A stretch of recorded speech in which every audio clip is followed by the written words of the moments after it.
Welcome to the Lineman Lounge, hosted by Mike and Evo, calling their shots and being outlandish.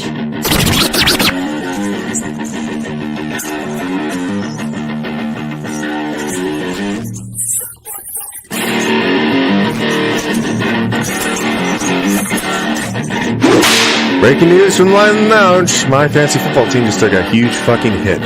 And that also makes it even more likely that the Raiders are going to beat the Ravens on Monday night. Le'Veon Bell is about to be your starter. Latavius Murray is going to go there as well. Jesus, fuck my ass. Get ready for the thickest podcast in the game. Coming to you from Hangar 6, where sleeves are optional. Strap in. The show starts right now. Come on, bitches. This is the Lineman Lounge. Happy New Year's. Let's get our day started. A little thing there. And let's just fucking light it up in the basement. Woo! That is going to be a pain in the dick to clean up in a minute. But, guys, welcome. Happy New Year's to everybody. We're very, very excited to be here. If I sound a little different, I apologize. We've got some new audio things working. Anybody that calls in today, guess what? You're going to be able to fucking hear me and Evo at the exact same goddamn time. We finally figured out the technology. So I'm very pumped for that. But man, it's been, this is coming off already. I look like a fucking unicorn. I'm about done with it. You are a unicorn, Mike. I am a fucking unicorn. But I do have one other thing that I am going to, get taken care of early to start the show. It's not New Year's without some motherfucking champagne. I specifically picked this one because it matches my shirt. I'm a little bit of always a good choice. Yeah, a little bit of a diva. Listen, my normal champagne of choice is going to be Andre because it is the cheapest. This is not Andre. This is a little bit more expensive. This is a Prosecco. But, I mean, I like me some champagne. I got to make sure that I don't shoot this fucking cork into anything important down here. But after I get this bitch popped, it'll be time to start the damn show. Woo!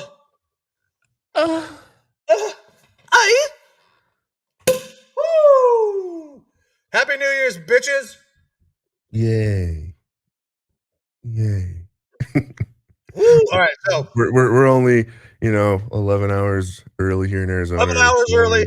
Listen, but you guys are here, and you can get your day started with us. I'm gonna drink this bottle of champagne while we're doing this, but we've got a busy fucking show. We got week 17 of the NFL.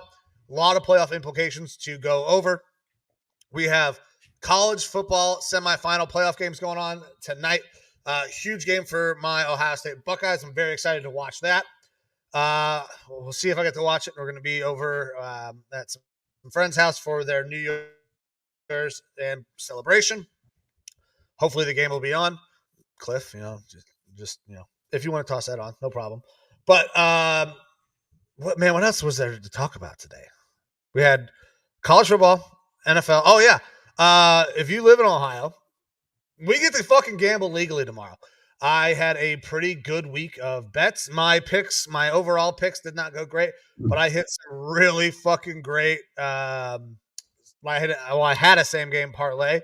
Got screwed on that. I had a stat correction. Stat correction helped me in fantasy football though. But I made $300 this weekend betting. So we get to do that shit I get to do it myself tomorrow. And if you're in Ohio, you get to join in on all the action. So you can go ahead and take down some info and get these bets going. Yeah, we had almost $1,000 in the sports book up until that stat correction. When I went to pull your money out, all of a sudden it was like $400 less. And I was like, what the hell is going on? How am I getting screwed here by the casinos? And I looked, and then that parlay that you had hit had changed. The Desmond King, Desmond King had 5 tackles. I needed over 4.5. Stat correction changed it to 4, so lost out on quite a bit of money there. However, a stat correction absolutely saved me when it came to fantasy football. I was pretty fucking pumped about that. I had lost by 0.2 points. I was hoping for some extra knees from Justin Herbert. Did not get them. I didn't even know that I had made the playoff, that I had made the championship until Thursday when I was just like, all right, well, I'll set my lineup just to make sure that I, try to finish third place. And I saw that I was in the goddamn championship. Stat correction saved my life. And now there's 2 7-7 teams in the championship. So Yeah, nice. it wasn't a fun update for the previous holder of your spot, Kara. She was none too happy, I hear. Neither was her husband Billy, because he was really hoping to bring home some extra change. Needed a little bit of quiche. Yep. Hey, listen, man. The stat corrections, it sucks because you think you win, and then all of a sudden it bites you in the ass. Trust me, I was on both sides of it this week. Did not love that, but it's nice to be in the championship for fantasy. I like my chances going up against Gabe this week, especially since his quarterback all season is not going to be playing. We're going to see Gardner Minshew again. So yeah, with that, let's start diving into some of the show. We'll start with you, sports. Kind of a cool thing that happened out here. Graydon, did his first wrestling like tournament style, even though it wasn't a tournament like I would think of for wrestling. It was a bunch of duels, each school competing against the other school. And the boys ended up bringing home a championship. They made it all the way to the final. They needed to win the last match. They were able to get that done. Graydon did not get to wrestle very much. I was at a 6-hour wrestling tournament, and I only got to watch him wrestle one time because most of the other programs do not have kids Graydon's size. So that kind of sucked because I've been a house husband for the last 2 weeks, watching the kids, not working. It's kind of a nice gig, but when you have to spend 6 hours at a wrestling tournament with two toddlers and only get to watch your son wrestle once, it was a long fucking day. But luckily, they were able to bring home a championship, or I guess a trophy. I'm not going to call it a championship. We're not to that point in the season yet. Alrighty. Well, the house husband works for you. I mean, A little bit more respect for Amber now. Oh yeah, 100%, dude. Like, don't get me wrong. There are times where it's like, this is fucking cake. This is so easy. Why would I ever complain about this? And then you have days like the wrestling, or Elizabeth fucking threw up. I was like, okay, well, this is no longer fun. Can I go back to work, or can I go back to school? Can I do basically anything else besides have to take care of these beautiful goddamn children all day? Because yeah, it's tough. That is not the easiest job. I have a ton of respect for the women that stay home and take care of kids all day, because I sure as fuck don't want to do it. Yeah, well, not something I got to deal with, at least not right now. So not right now. Can you hear the banging that was going on upstairs? I don't know. Is that coming through or no? Like when you were having sex earlier? No, I didn't hear that. No, that was last night. Not today. No. All right. So with that being said, we can start diving into some fucking actual sports going on around the country, and we're gonna start. With basketball, real quick. LeBron James is amazing. Drops 47 points last night in his on his birthday, the 38th birthday, 39th birthday. It doesn't really matter. The man is old. I mean, in relation to most all basketball players, and he's still one of the best in the world. And with that performance, the Lakers pulled themselves to within 6 games of 500. They still fucking stink. LeBron James is awesome. And that's all I got for basketball. Anything on that? No, I just I watched a pretty in-depth conversation the other day. Some basketball pundits on one of the major sports networks going over LeBron and how they say, he's top 10 in the league, maybe, but he's probably or possibly not even the best on his team anymore. The comments of Larry Bird coming out saying, if you want to win, you have Kobe on your team. If you want to have fun, you have LeBron on your team. Stuff like that. There's been a lot more LeBron hate lately. It is what it is. Well, he's closing in on the record for all-time scoring, the record that I think a lot of people didn't expect to ever be broken. And he's still playing at definitely a high enough level that he's gonna break that fucking record. Like, it's gonna happen. It's gonna be LeBron's record. And like he just put up 47 points, 38 years old, and he's run up and down the floor with kids, 18 to 22. So I don't understand the LeBron hate. Listen, I hate the fucking Lakers. LeBron is still he's not LeBron peak LeBron. He's still at a minimum a top 10 player. I would put him top 5 player in the league still. I'm not going to say he's number 1 anymore, but he's still very good. But the Lakers fucking stink. There's a good chance I think LeBron leaves when able, if this is the way the Lakers are going to operate, because they're fucking awful. Yeah, Lakers are pretty bad. Tough one for our guy KC out here in Arizona right now. He's a big Lakers fan. Oh, I didn't know KC was a Lakers fan. Okay. Oh, yeah. He's a Raiders fan too. He is. It's a rough sports season for him. Yeah, it's been a long fucking year. All right. Let's move over into college football. We got some big fucking games today. Starting out the day, it's a little bit of a clunker game. I think it'll be interesting-ish. And I'm tired of the amount of bowl games we have. This is the Trans Perfect Music City Bowl. That shouldn't be a bowl game, guys. Like, come on. That should not be a fucking bowl game. But we do have that game. It's Iowa, Kentucky. Go Iowa. I'm rooting for the Big Ten, obviously, against the SEC. At noon, this is a game that I'm kind of interested in. Alabama, Kansas State. Kansas State has been a very interesting team all year. And Alabama has not been nearly as dominant as we've seen in the past. I think it's possible that K-State could come up with a big surprise win here. But I'm not sure it's really going to matter for the stock of any of the players that are going to get drafted, the majority of which are coming from this Alabama team. Bryce Young is still probably – I think he's probably going 1 at this point. But maybe. We'll see. That probably depends on what the Texans decide to do, because if they keep playing like they're playing and the Bears keep losing like they're losing, the Bears might have the number 1 overall pick, and maybe they don't need a quarterback anymore. Is that – so we're going to start talking a little bit about professional football right now.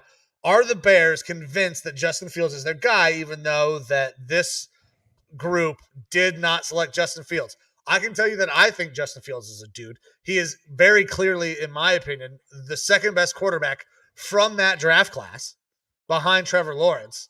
The only way I think that they move on from him right now is if they trade him. They would have to trade him while he is going uphill, try to get some value, and go with the rookie. I think it's a recipe for disaster right now. But if you think that he's not your guy, it is better to move on sooner than later. I agree. I 100% agree. I just don't know that you're going to be able to sell Bears fans that we're going to trade this guy away who's really starting to trend upward for a new rookie who we got to handpick by ourselves because we want to prove that we're the smartest guys in the room and we're doing such a better job than the previous regime. I get it. Football is played by alpha males. It's done by alpha males who have this innate sense that they have to be fucking right and prove that they were the smart one. But like, if we could set our egos aside for a minute in a lot of these things, teams would be on a much better trajectory. Like, oh, I have to get rid of these guys and bring in my guys. Like, maybe your guys aren't that fucking good. Like, but I digress. It'll be interesting to see how Alabama plays against a very good Kansas State team. And then we got the big games today. Michigan, TCU, and then Georgia, Ohio State. Who do you got in these games? I know you are not a huge college football guy. You watch more to just kind of scout prospects, but I know you've watched a little bit of TCU. You like Duggan, right? Yeah, I like him. Though he is technically being projected as a very late round pick, which is interesting still. I think his performance today is going to make a big difference in where he's selected, as far as being like a 7th, 6th rounder to possibly getting up into the mid rounds, 3rd or 4th. But I think TCU is good. I think it'll be a closer game, but I still think Michigan probably edges them out just because Michigan has been so dominant all year. TCU's looked great in this for Duggan, this has been obviously his best year. But he's going to be going up against like really good talent. So Yeah, like this will be the test. This is going to be the best team he's faced all year for sure. Oh man, the Prosecco makes me have to burp quite a bit. It's going to be the best talent he's played all year, and I don't think he's seen a defense that plays as well as a group. I don't know that Michigan has as much talent on defense this year as they did last year because they had some fucking dudes last year. But this team plays really, really well as a group. They might be better as a unit than they were last year, even though I don't think they have quite as much talent as they did last year. Yeah, that's the way Harbaugh gets them playing. It'll be a tough fight for TCU to win, but I think that they could probably keep it closer. All right. So you So got TCU it might be within the 7.5 point spread that there is right now. Yeah, so you're going Michigan there. I'm also going Michigan.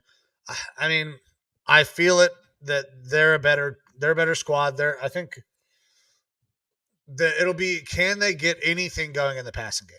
Michigan's very good at running the football, but they're going to have something in the passing game. We'll see. That could be the linchpin that kind of holds them back and not being able to fucking throw the football. And then we got Ohio State, Georgia this evening. You know where I'm going. My pick is a homer pick. It is not the smart pick. Georgia is the favorite for a reason.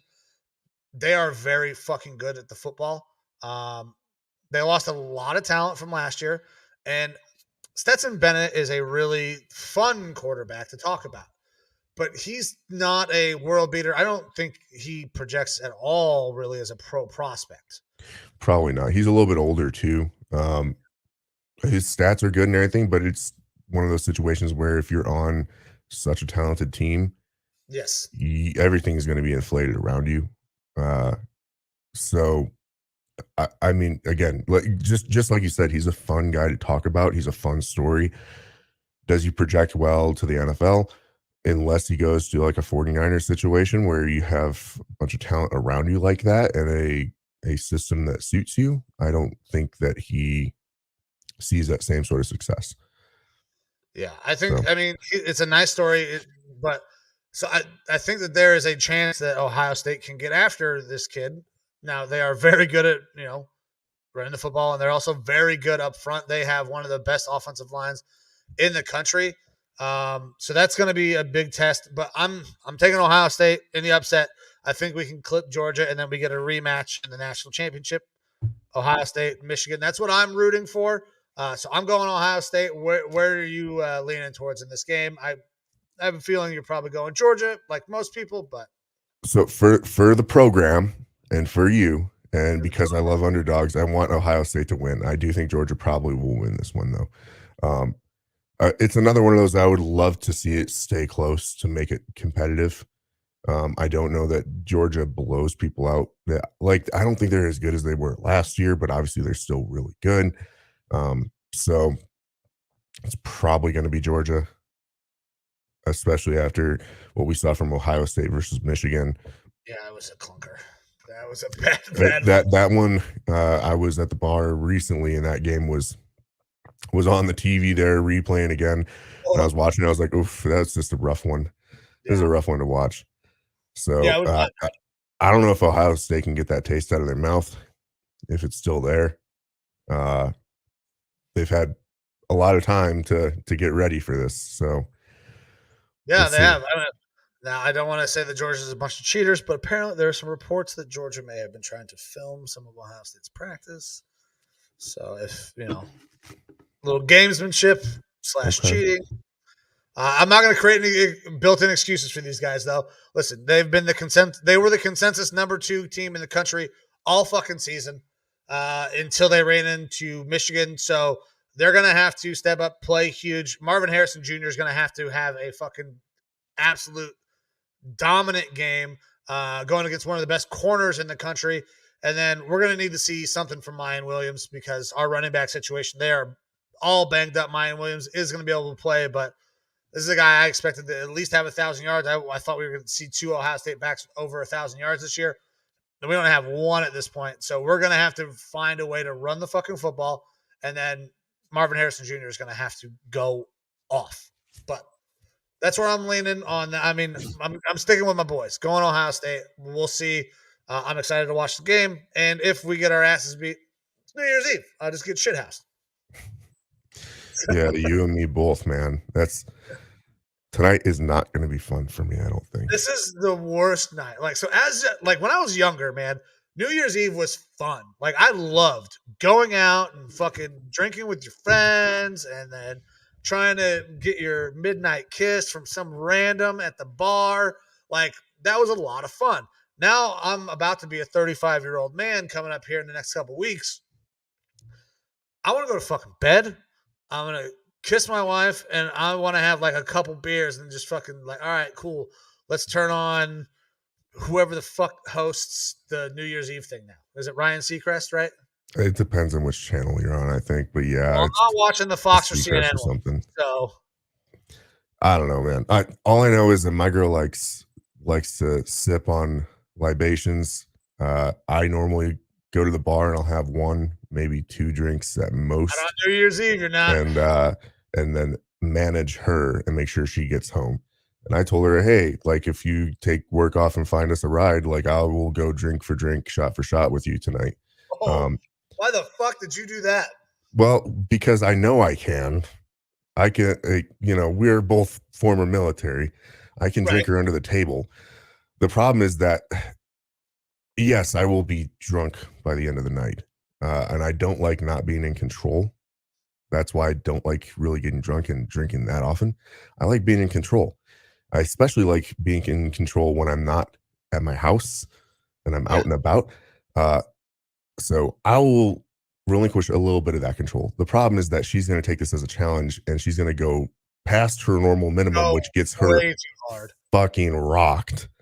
Yeah. And that's going to be rough.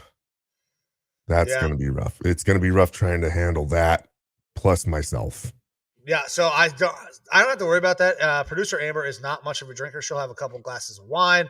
Occasionally, she'll have a bottle or two of wine. That's when fucking crazy fun Producer Amber comes out, when she's had at least a bottle of wine. But it's few and far between, so I can have a couple drinks. But I have actually drastically cut down on my drinking recently. Being able to bake big old batches of cookies has kind of kept me from wanting to drink so much. So, but New Year's is the worst night to go out, man. I do not miss being a kid and going out and doing it. Well, this is what happens when you date a lot younger.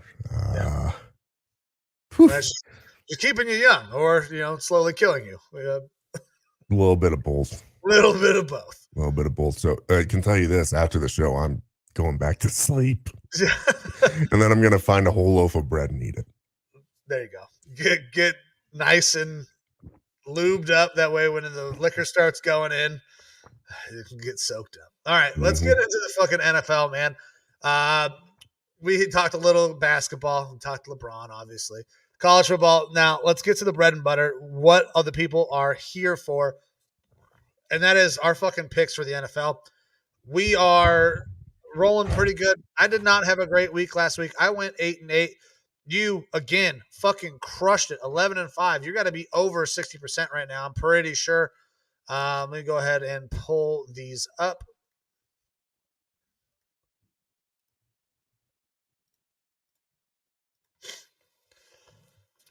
All right, so there's last week. 8-8 for me, 11-5 for you. Listen, the Titans they're not good. They're in a really bad way right now. I mean, listen, we put our analysis out for the Thursday night game, which I actually don't have recorded up here, so I'll make sure I get that in there.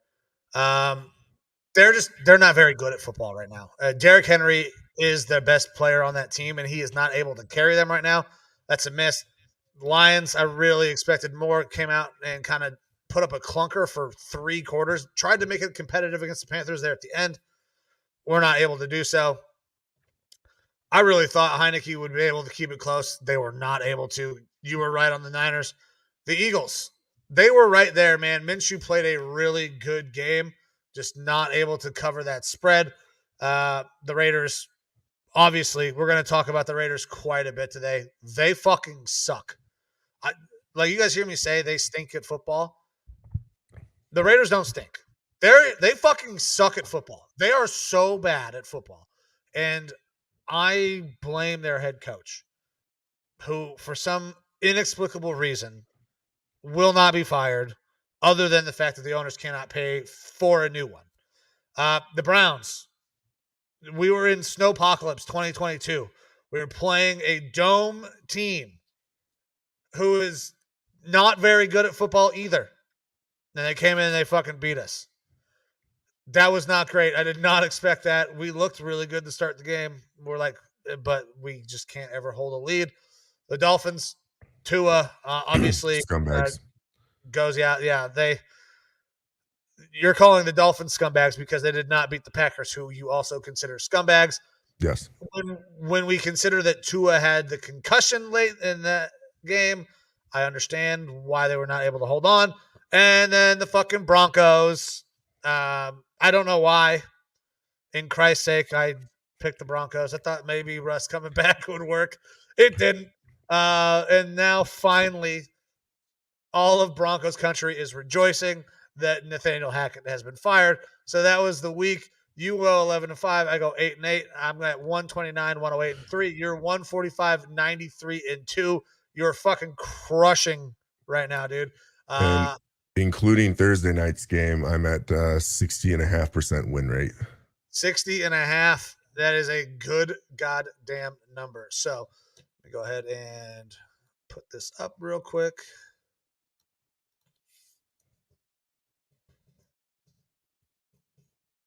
I was very nervous on that Thursday night game because I went with the boys minus the 13.5. That was a massive spread.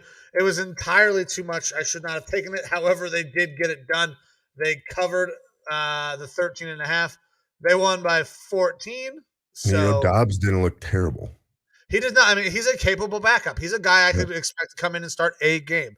Do I want him starting a game for my team when they're in playoff contention, going against a team that is guaranteed already in the playoffs and is fighting for playoff seeding? No. I don't want him playing the fucking Cowboys ever. But if I need him to come in and start a game against the Texans, the fucking Broncos, the Titans, like if he's playing against that team, the Titans that he was playing for, I think he could probably beat that team. They're not very good, and he's not going to have a ton of help. They don't have great receivers there anyways. So there was an uphill battle. The Cowboys get it done. So good start to the week, but we're going to go through these games. We're going to get these routed off, and I'm going to put $10 on every single one of these games that I make a pick for today. I will make sure that I get that posted to the social so you can see that I am not bullshitting you guys. I am going to put my money where my mouth is this week, and we'll see how much money you guys can make if you bet with me. And then I'll even try to do the extra math and figure out what Evo's bets would be and what he would have made. So you guys can actually see it's not just a win percentage. You can see money in, money out. I was going to say, I can't help you with that because by the time I would make these picks tomorrow, I may or may not be in the ER. I'm just hoping to be good enough to go by the time my Vikings play. But with that, we can go ahead and jump right into our games for tomorrow, starting off with our early slate. First game up, we have the Cardinals and Falcons being played in Atlanta. The line is currently Atlanta minus 5.5, over under of 41.5. And while I do have stats for the day, I didn't go as in-depth, as deep as normal because this is week 17. We're pretty much aware of what these teams are and what's going on. So we don't need a whole lot of help making all these picks. These are a lot more just gut things now and history of the league year. So, like I said, Atlanta minus 5.5, over under of 41.5. Who you got? This is pretty simple for me. I don't trust the Falcons to cover, but I know that they're a better team than Arizona at this point, and I believe they're running David Blau out there again at quarterback. So I was expecting Colt McCoy to be back. He is not going to be back. That does not help DeAndre Hopkins in his fantasy production. David Blau is not very good. So I'm taking Falcons. Falcons to win, not cover. 5.5 is too much, even though I think the Cardinals are really, really fucking bad. Yeah, that's where I'm going as well. I'm going Falcons money line. I'm not gonna pick the cover here. I like David Blau, but I like him more as a guy and definitely as maybe a third quarterback on your team. He was the guy that the Vikings brought in from Detroit, and Detroit was going to try to get him on the practice squad during final cuts. We brought him in to be our third, and then he got taken off of our practice squad later in the year, brought over to Arizona. Again, he's a guy I like, but he's not a guy that I like to go out there and win. On the flip side, Desmond Ridder is going to be playing his third game, still looking for his first win after a pretty meh first week, which is expected from a rookie quarterback. He actually looked pretty good last week going up against a decent Ravens defense. He was 22 of 33, 218 yards, 6.6 yard average, no touchdowns, no interceptions, and 4 rushes for 8 yards. So nothing too crazy there, but that is a drastic improvement from his week before, going up, I believe, against the Saints, which is a tough D to go against. And Ravens have a pretty darn good defense as well. So the way that he played looked a lot better. I can't imagine the Cardinals not throwing to Hopkins as much, just like they did last week. He had 1 reception on 10 targets. Yeah, that was fucking – dude, that's what I thought lost me my fantasy semifinal game was the fact that D-Hop did nothing. Yeah. He's got him – they got to find a way to convert on those chances this week, especially since I'm in the championship now. Yeah. Sorry, Billy. Sorry, Cara. It is not a recipe for success if you don't get your best offensive player involved like that. But when you have Blau at quarterback, he did. 10 but targets. That one catch wasn't until the end of the game. Yeah, no, trust me. I know. I was trying to go through. I was like, what the fuck happened to D-Hop? What did he tear? What happened? Why does he have no fucking points through 3 quarters? Yeah, it was a rough one for him. But either way, I'm taking the Falcons money line on this one. Both teams are eliminated at this point, so this is kind of a pointless game. The one team that has a little bit more to play for right now is the Falcons, because this is Ritter's progression. Yeah. This is his chance to have a preseason before the next preseason to get some actual NFL action, get ready for the game. So they're going to be playing it as if it's a real thing for him, trying to get him ready. Yeah, because you imagine that he's going to go into camp next year competing to be the starter. I don't think that's guaranteed that he will be the starter. I don't even know if it'll be a competition at this point. Well, I don't. If they bring in somebody else, I don't think are they going to bring Mariota back? He was on a 2-year deal, opt out after 1. They bring in another guy, and they have an open quarterback competition, and then we'll see if Ridder can win the job. They'll bring in a veteran backup, but I don't know that it'll actually be a true competition, because Ritter's the way that they want to go right now. And if he continues showing the progression, that'll be enough for them to kind of roll in with him as a starter for the next year and give him all the reps, all the meaningful reps. All right. Next game, we have an NFC North rivalry matchup here. Bears-Lions in Detroit being played in Detroit. Detroit is favored -6 points in this one, over under of 52.5. This is the Lions team that kind of got blanked last week by the Panthers. Surprisingly, that was so bad in the first half. Going up against the Bears, who are still 3-12. Again, they've looked better. Justin Fields has looked better, but they still don't look like a great team at all. Divisional game, so I do think that this can be closer. Week 10, Detroit and Chicago played each other, and Detroit barely eked that one out, 31-30. They were down 14 points in the fourth quarter, and Detroit was able to come back and win that one. So the Bears did show that they are competent enough to play well against this Lions team. However, the Lions have been on a bit of a tear up until last week. So I do fully expect the Lions to win this one. Because it's closer, I'm not willing to drop those points for Detroit. I do think that they are a team that could do that if it wasn't a divisional matchup. So I'm taking Detroit money line on this one. And I'm going to follow suit. Lions on the money line. This game will definitely be closer than the 6 points. this is one of those games that kind of makes you and say what you will about it. I think Justin Fields is going to have a really fucking good game because that Lions defense is susceptible to being taken advantage of. He can run, he can throw on them, I think. Especially in the run game. Their Yeah, pass defense has gotten way better, but Fields is a rusher. Yeah. So there's no way that I can take the Lions to cover 6. I think that this will be another very, very close game. I would not be surprised if the Bears are able to actually pull this thing out, but the Lions are still competing for a playoff spot. They're still technically not eliminated. They're not eliminated in week 17. So I have to think that Dan Campbell is going to have these guys juiced, ready to fucking go. They get a win in a close game. All righty. Next one up, we have the Broncos and the Chiefs, another divisional rivalry game here in Kansas City. Kansas City's favored by 12.5, over under a 45. We know you don't take the spread with Kansas City, even if they're playing the Broncos. All right. And the Broncos have a little bit of reason to have some life. You got your interim coach in there who was hired in the middle of the year because your head coach couldn't game manage. So it's the game management coach, Rosberg, something like that. Who knows? He's just like, oh yeah, I'll take a little pay bump or something. Have you ever heard of this guy before he was hired by Hackett? He was a Ravens coach, I believe, beforehand, some sort of an assistant as well. So yeah, nothing special. At the end of the day, that could provide a bit of a boost to the Broncos, but I think this team is so dysfunctional as is, and I think that the biggest problem there now is Russ Wilson. They realistically should be doing what they're doing out in Vegas and benching him and letting Ripien play.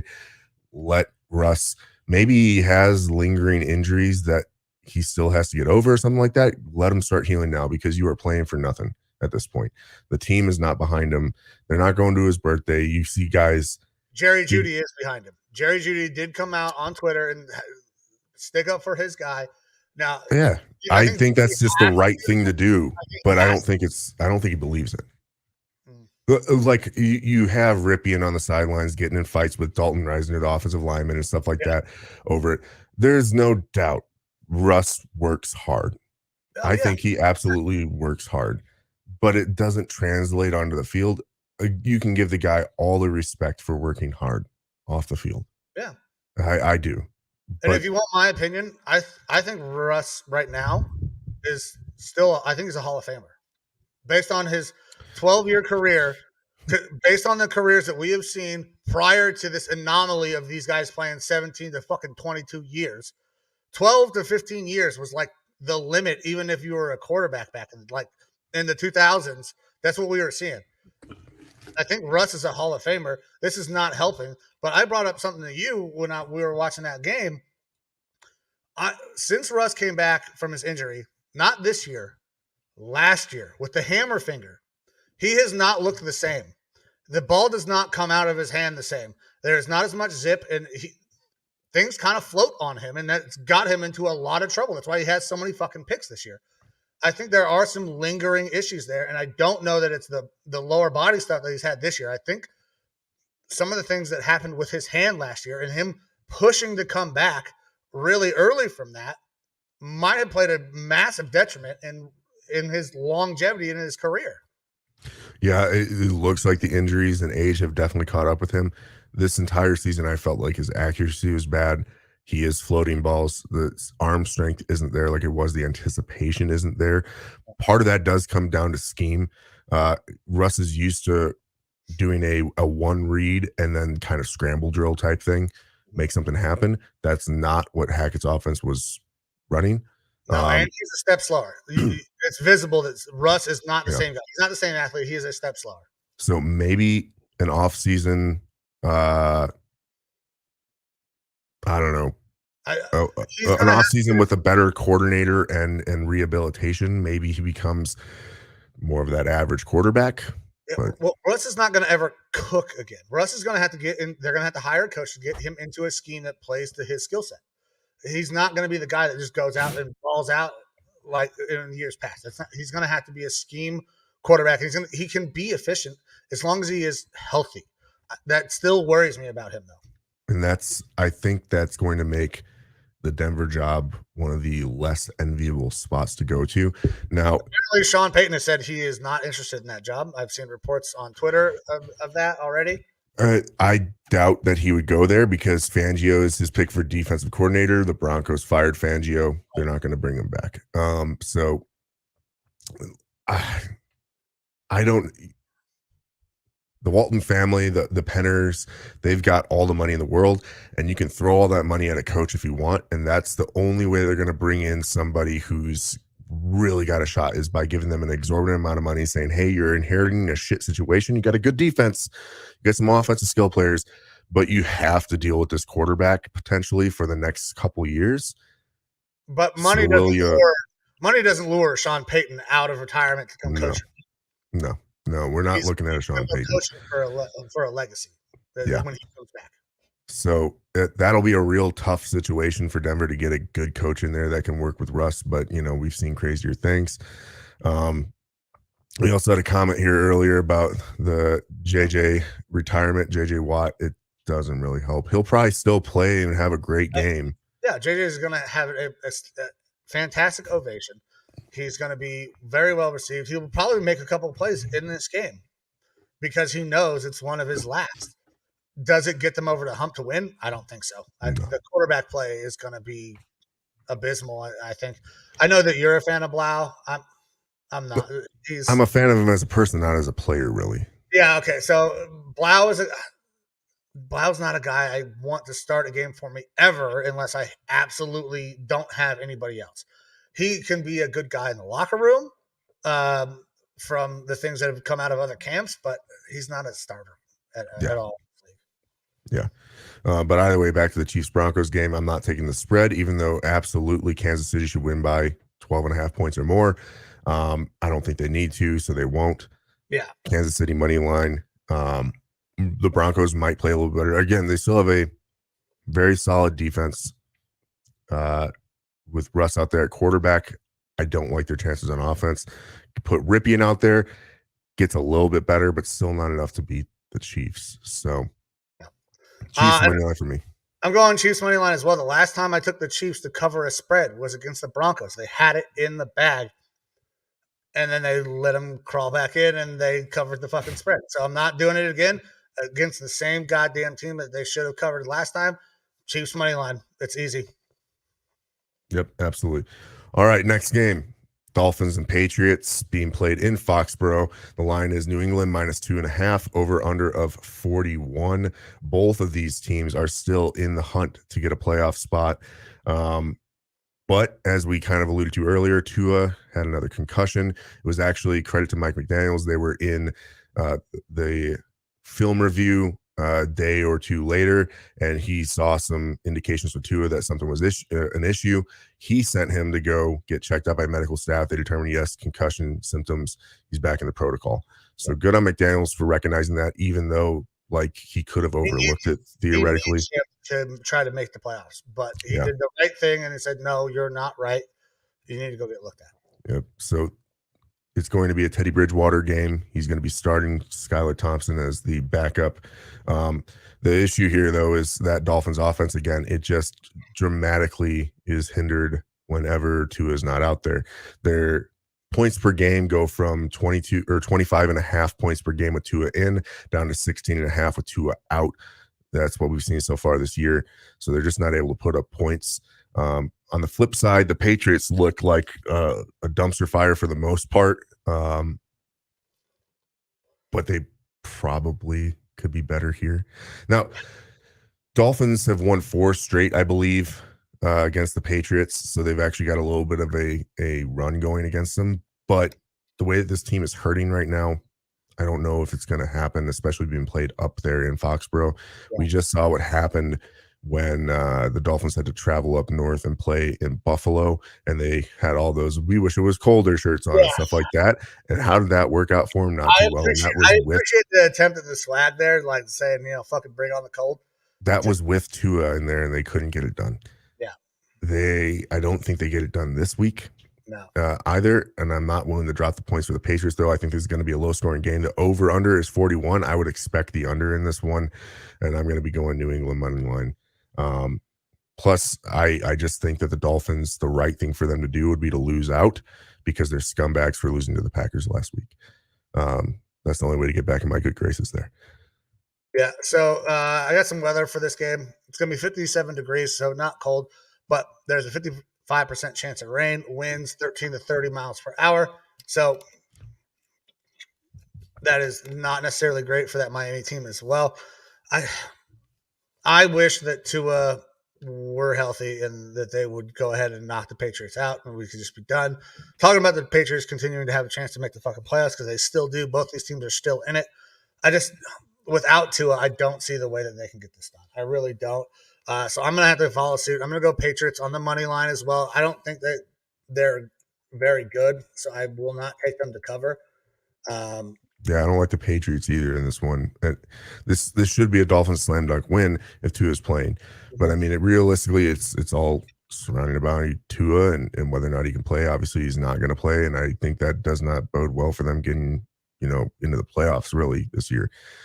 And the question is going to come down to how much longer can Tua play? Because I was going to ask, that's something that we need to talk about. It's 3 concussions now. 3 certifiable ones, probably more. Probably more within one season, not a calendar year, within a season. Yeah. That is unbelievably detrimental to your long-term health. When you make it to the NFL, everybody wants to be a guy, not just a guy, but you want to be the guy. And Tua was progressing, looking like he was going to really kind of start turning it on. But when you're talking about your long-term health, I think there needs to be some very serious questions from Tua and people in his camp, his family members, and when they have a serious discussion, is this worth the rest of your life to continue to play? Once you get one concussion, the second one's easier to get. The third one's easier to get. Like, this is going to progress throughout the rest of his life. Is going to be more susceptible to those head injuries. Yeah. Was it Trent Green lost his career to concussions? And like, this is not something that I ever want to talk about, but I think it's probably time to have a serious conversation about not returning and playing football.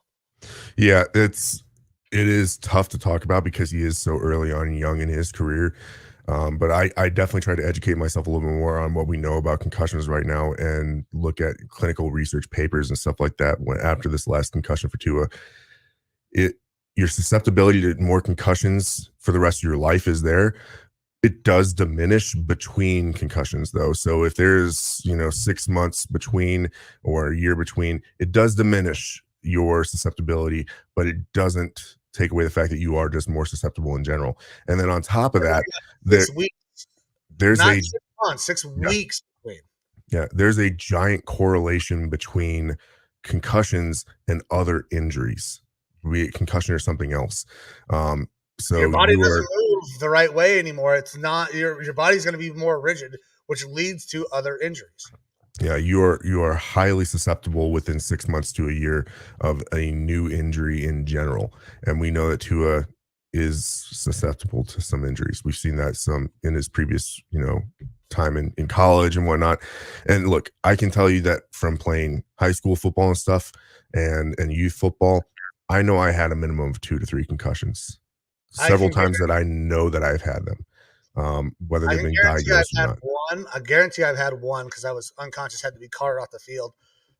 CT scans, had to cut my jersey off me, face mask off. It was bad. Like, Mama Carlisle was distraught. And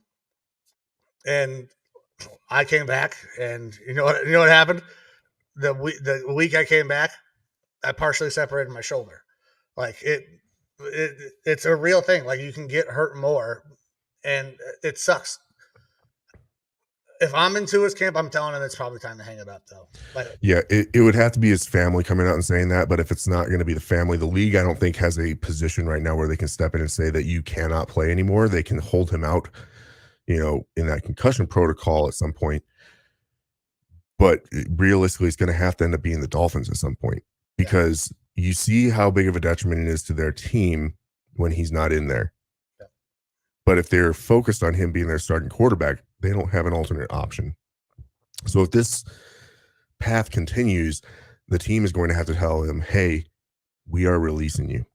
We cannot have you continue to get injured like this, because it's a detriment to your health, it's a detriment to our team, it's a detriment to everybody. And Mike McDaniel took that first step this week by saying, listen, there is something wrong. You have to go get checked out. Yeah. Mike McDaniel's in his first year as a head coach. He wants to go and make the playoffs, and he wants to put out a good performance. And that's the guy. His career is kind of tied to Tua right now, and he's the one saying that.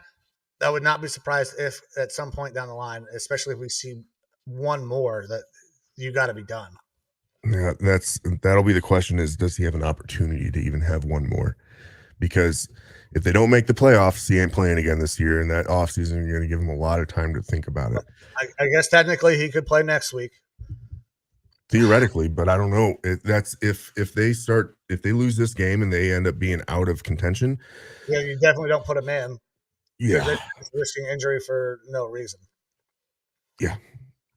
So it's a tough conversation to have. It's one that we need to monitor and see what happens, because it could make the Dolphins players in this quarterback market in the offseason, which is unfortunate for Tua. I'm not necessarily a Tua fan. I'm not part of Tua Non, but I am a fan of him being a young up-and-coming quarterback in the league. I like seeing that. I like what he's done this year.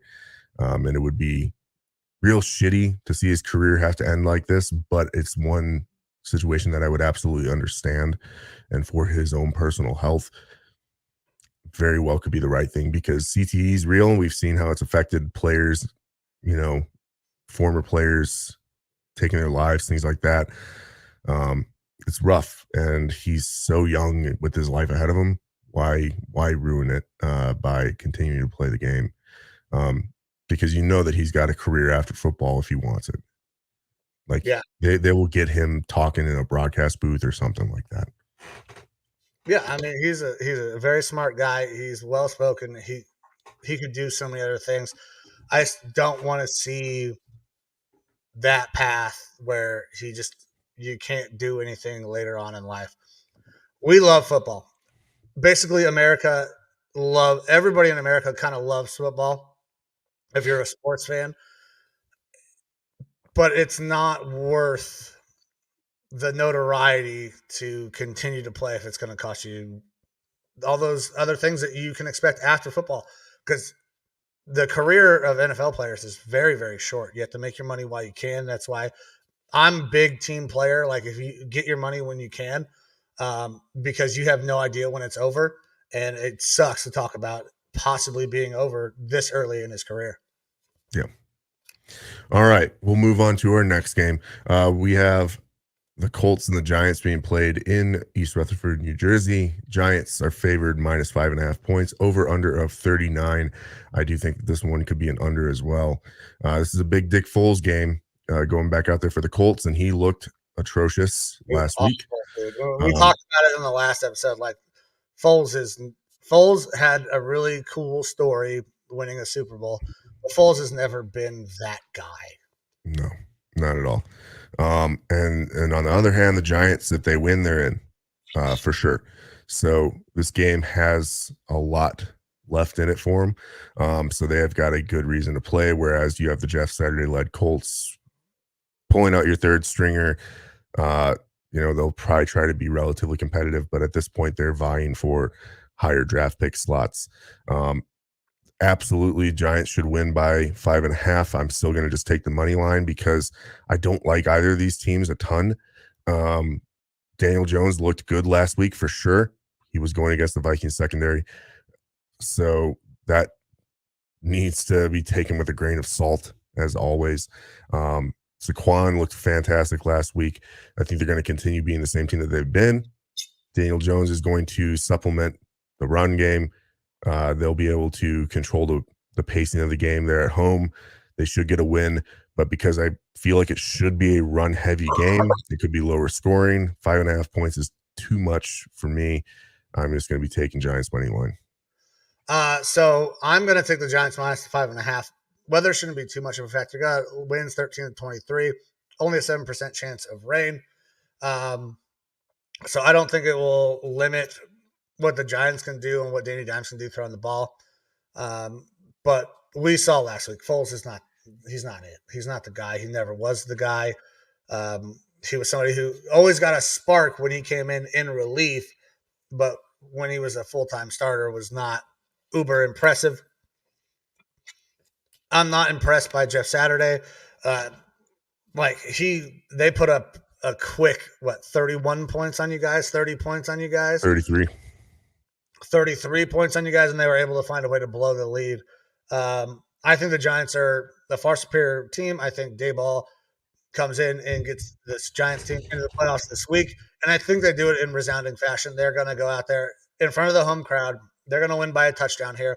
They're going to lock this thing up, have their spot in the playoffs, and I think they cover. All righty. Next game, we have the Saints and the Eagles being played in Philly. The line is Philly minus 5.5, over under 41.5. And this is going to be another Gardner Minshew game. We saw a little bit out there from Jalen Hurts, but I believe he's been listed as doubtful. Potential for him to play next week. However, if the Eagles win, they have the 1 seed locked up. So if the Eagles win this week, I don't know that Hurts plays next week because you got the 1 seed locked up. Get him healthy, get him rested. You need him for the playoff run. Philly minus 5.5. I actually feel pretty good about that with them playing at home, even with Gardner. Now, the Saints defense has continued to look better and better. They are playing good ball out there in New Orleans on the defensive side of the ball. Andy Dalton is still kind of garbage. I cannot fathom why they haven't at least put Winston out there to see if they can't get some sort of a little bit of an offensive boost. So I think that the Saints defense will do a decent job against the Eagles, but the Eagles will still be able to put up points. It's just the Saints offense isn't going to be able to compete with them. I'll take the Philly minus 5.5. I do expect them to win this one, lock up that 1 seed. Even though it would be great if they decided to lose out and somehow my Vikings could win out and get up into that 1st seed, but it's something like a 2% chance of that happening. So not expecting it. Eagles should be able to win this one by at least 5.5 points. Yeah, and I'm going to ride the same train, man. I got Philly minus 5.5. Gardner did some good things last week. He also did some not great things. I mean, he's playing a very good defense. The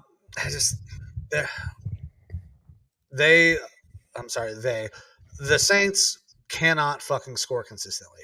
They have not been able to do so. And when they do have good drives, it's always hampered by a turnover, it seems like. I expect that to happen again. This Eagles defense is fantastic. They have 2 of the best corners in the league, or at least statistically this year they do.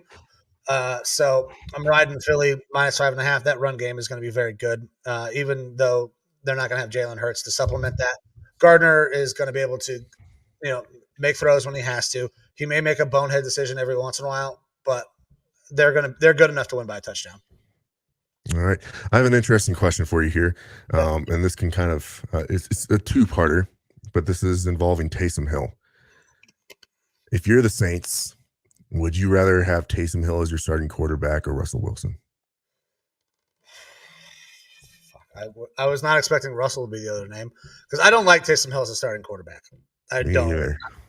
I like him as a gadget guy, exactly what he is, and there's a reason that he continues to get paid for it because he's really good at those things. Obviously, he played quarterback in college, and he has some ability to throw the ball, just not at all consistently. I think right now, I'd still have to go with Russ. And this is probably just based on the longevity of the things that they've been able to do in their careers. I don't know that the Saints offensive line is good enough to protect Russ, but I also don't know that Taysom is capable enough as a passer to do anything. So I'm going to have to take Russ over Taysom Hill. Even though Taysom brings an extra element, you got to be able to throw the ball to win in the NFL consistently, and Taysom can't do that. See, for me, if it was the Broncos or if I was the Saints, either of them, I think I might take Taysom. Like, that's how out I am on Russ right now. So is it just because you're out on Russ, or is it something with Taysom that you like? It's not something with Taysom that I like, other than the fact that he is just more dynamic. He can move in the pocket better.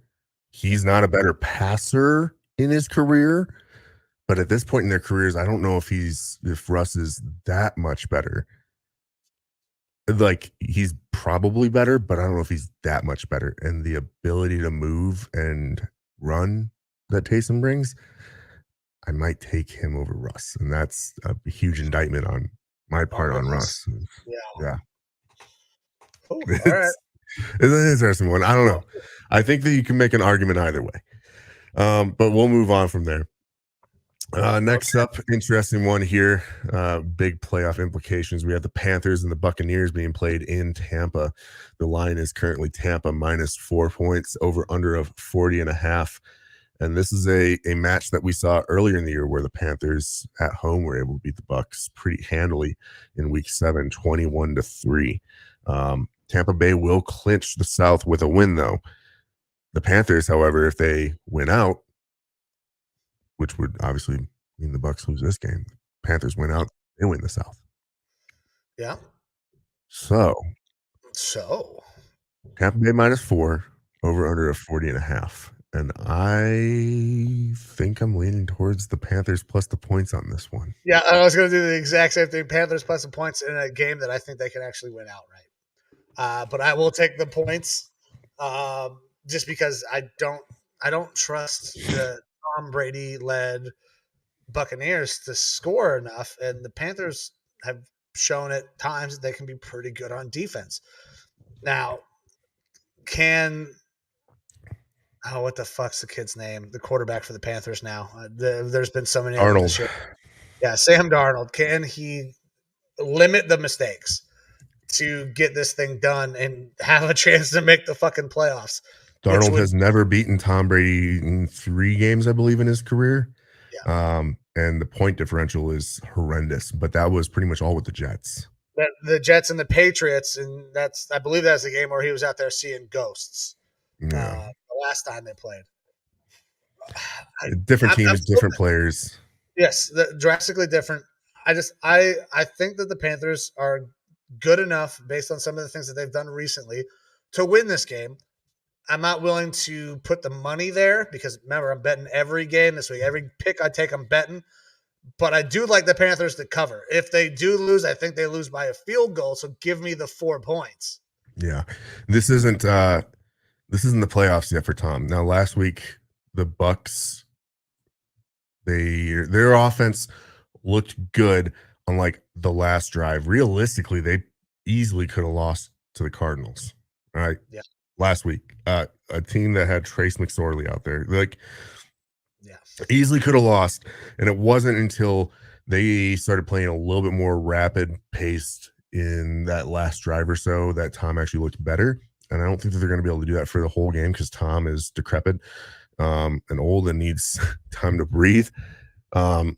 I also think that this ends up working better for a narrative that I would like to see played out, which is I fully expect Tom to either retire or more than likely not be with the Bucs next year. And if we want to go into the whole Derek Carr story a little bit, the 1-for-1 swap type situation here is the potential, I think, makes a lot of sense. So Tom's contract with the Bucs is bloated. Derek Carr's contract with the Raiders is bloated. It is tough for either of them to outright cut the guy. But if they just trade, you got Derek Carr going, and he's got Mike Evans, Chris Godwin. He's got some explosive options there to throw to. And then Tom gets to go back with McDaniels. Those two work well together. You've got Devontae Adams. You've got a white receiver in Renfro, which Tom loves. You've got a top-end quarterback in Waller and a good running game in Josh Jacobs. I think Tom would be one to do that. And he gets to go out there and find some Vegas bimbos because he's a new single man on the field. And I think that that's something that Raiders ownership would sign off on because they're like, hey, we like the glitz, the glam. We like Tom Brady. We'll bring in the GOAT. Yeah. I can see that being something that could happen. I don't know that it will. I think Tom will hang it up unless he goes and tries to join forces with Sean Payton wherever he ends up going. That's the other one that's been talked about, is that Peyton might be willing to come back and be the head coach there with that full new coaching staff in New Orleans, if they can get Tom to come down there as well. Yeah. So we'll see. I think both are interesting options. Either way, they, in my opinion, require the Buccaneers to not make the playoffs, because if they make the playoffs, anything can happen. I do think that if the Bucs make the playoffs, they will be out after they're the wild card. I don't think that they're good enough. But the problem is playoffs. The problem is Tom is magic in the playoffs. So penis. Excuse me. But I feel like we haven't had one of those in a while. Yeah. He's magic in the playoffs. He is. Yeah. But I think that magic slowly is wearing off here. I mean, we're seeing it on the field already. Father Time is undefeated, man. I've said it a billion times on the show. Father Time is undefeated. He is going to catch up with fucking everybody. And it just took Tom a little bit longer for him to catch up to him. But it's here. It's happening. Yeah. Yeah.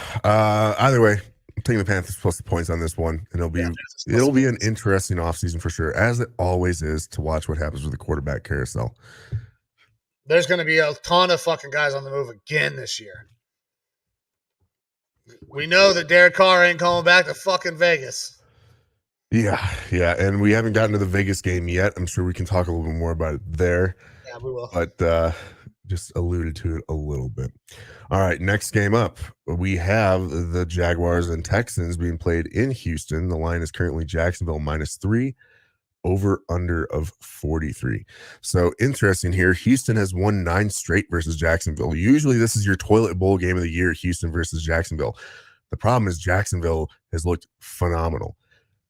Lawrence, I believe, is 14 touchdowns and 1 interception since like week 9, or maybe even, a shorter span than that. He's got the highest passer rating in that same time frame in the NFL. They are 5-2, I believe, in that time frame, if I'm getting the stat correct, because I didn't write it down. I'm just trying to go off memory here. But Lawrence has looked phenomenal, and he's made the Jaguars look great. So realistically, the Jaguars should be able to blow the Texans out here. Problems with the Texans just keep on playing everyone tough, like playing them tough and tight, to the point that you got them going out there and beating the Titans 19-14 last week. Didn't see that coming. No, Texans are probably going to play this one tight again, which is why you've got the Jacksonville -3. Jacksonville's the better team. Texans plays people tight. So I got to stick with it. I'm taking Jacksonville, but I'm taking them on the money line because they're the better team for sure. And they should win by like at least a touchdown, I would think, against Houston. But this Houston team just doesn't seem to give up. Like I said a couple weeks ago versus Dallas, like this, they're Alamo, and that's it. Yeah. And then they go out and they play the Chiefs to overtime and barely lose. And I was like, what the hell? We got the second Alamo. Well, we're going to look at a, third Alamo last week that they win versus the Titans. I don't know what's going to happen this week. The Jaguars are not as good as Kansas City. I mean, they obviously are at least as good as Dallas because they beat them in overtime. But traditional thinking, you would think that both Dallas and the Chiefs are better, and Dallas and the Chiefs versus the Texans were tight games. So I don't know, that this Texans team is kind of defying odds right now, despite being 2-12-1. That I expect Jacksonville to win, so money line, but I can't drop the points, even though I really want to. I am dropping the points. I'm taking the Jags -3, man. Like, the Texans are kind of a cool story right now because they're not very good, but they're playing everybody close and even getting a win. And listen, this is the NFL. They're all fucking professionals. All these guys can play football. I cannot foresee a way that they keep up this pace. Like, did they just all of a sudden get good or almost good? I don't see how that happened, because nothing has changed. Nothing has improved on that team. There have been no changes on the offensive side of the ball, the defensive side of the ball. And I don't think that they're just, we've figured it out. Now we're clicking, and you know what? We're going to be pretty good next year. We'll run it back. That's not going to happen. The Jags are an up and coming team. I expect them to. I believe with this win, they cement themselves as the AFC South champions as well. The Jags. Yes, Yeah, I let's believe see. the Titans are still technically fucking in it. They would need the Jags to lose this week. So Jacksonville is technically in first in the South, 7-8, because the Titans are now 7-9. Yeah. I don't know if that cements them or not. I mean, that would give them a 2-game, or is it a 1-game lead? 1-game lead, but I think they have the tiebreaker. I don't know. I'm Looking at the trying to playoff find. picture, yeah.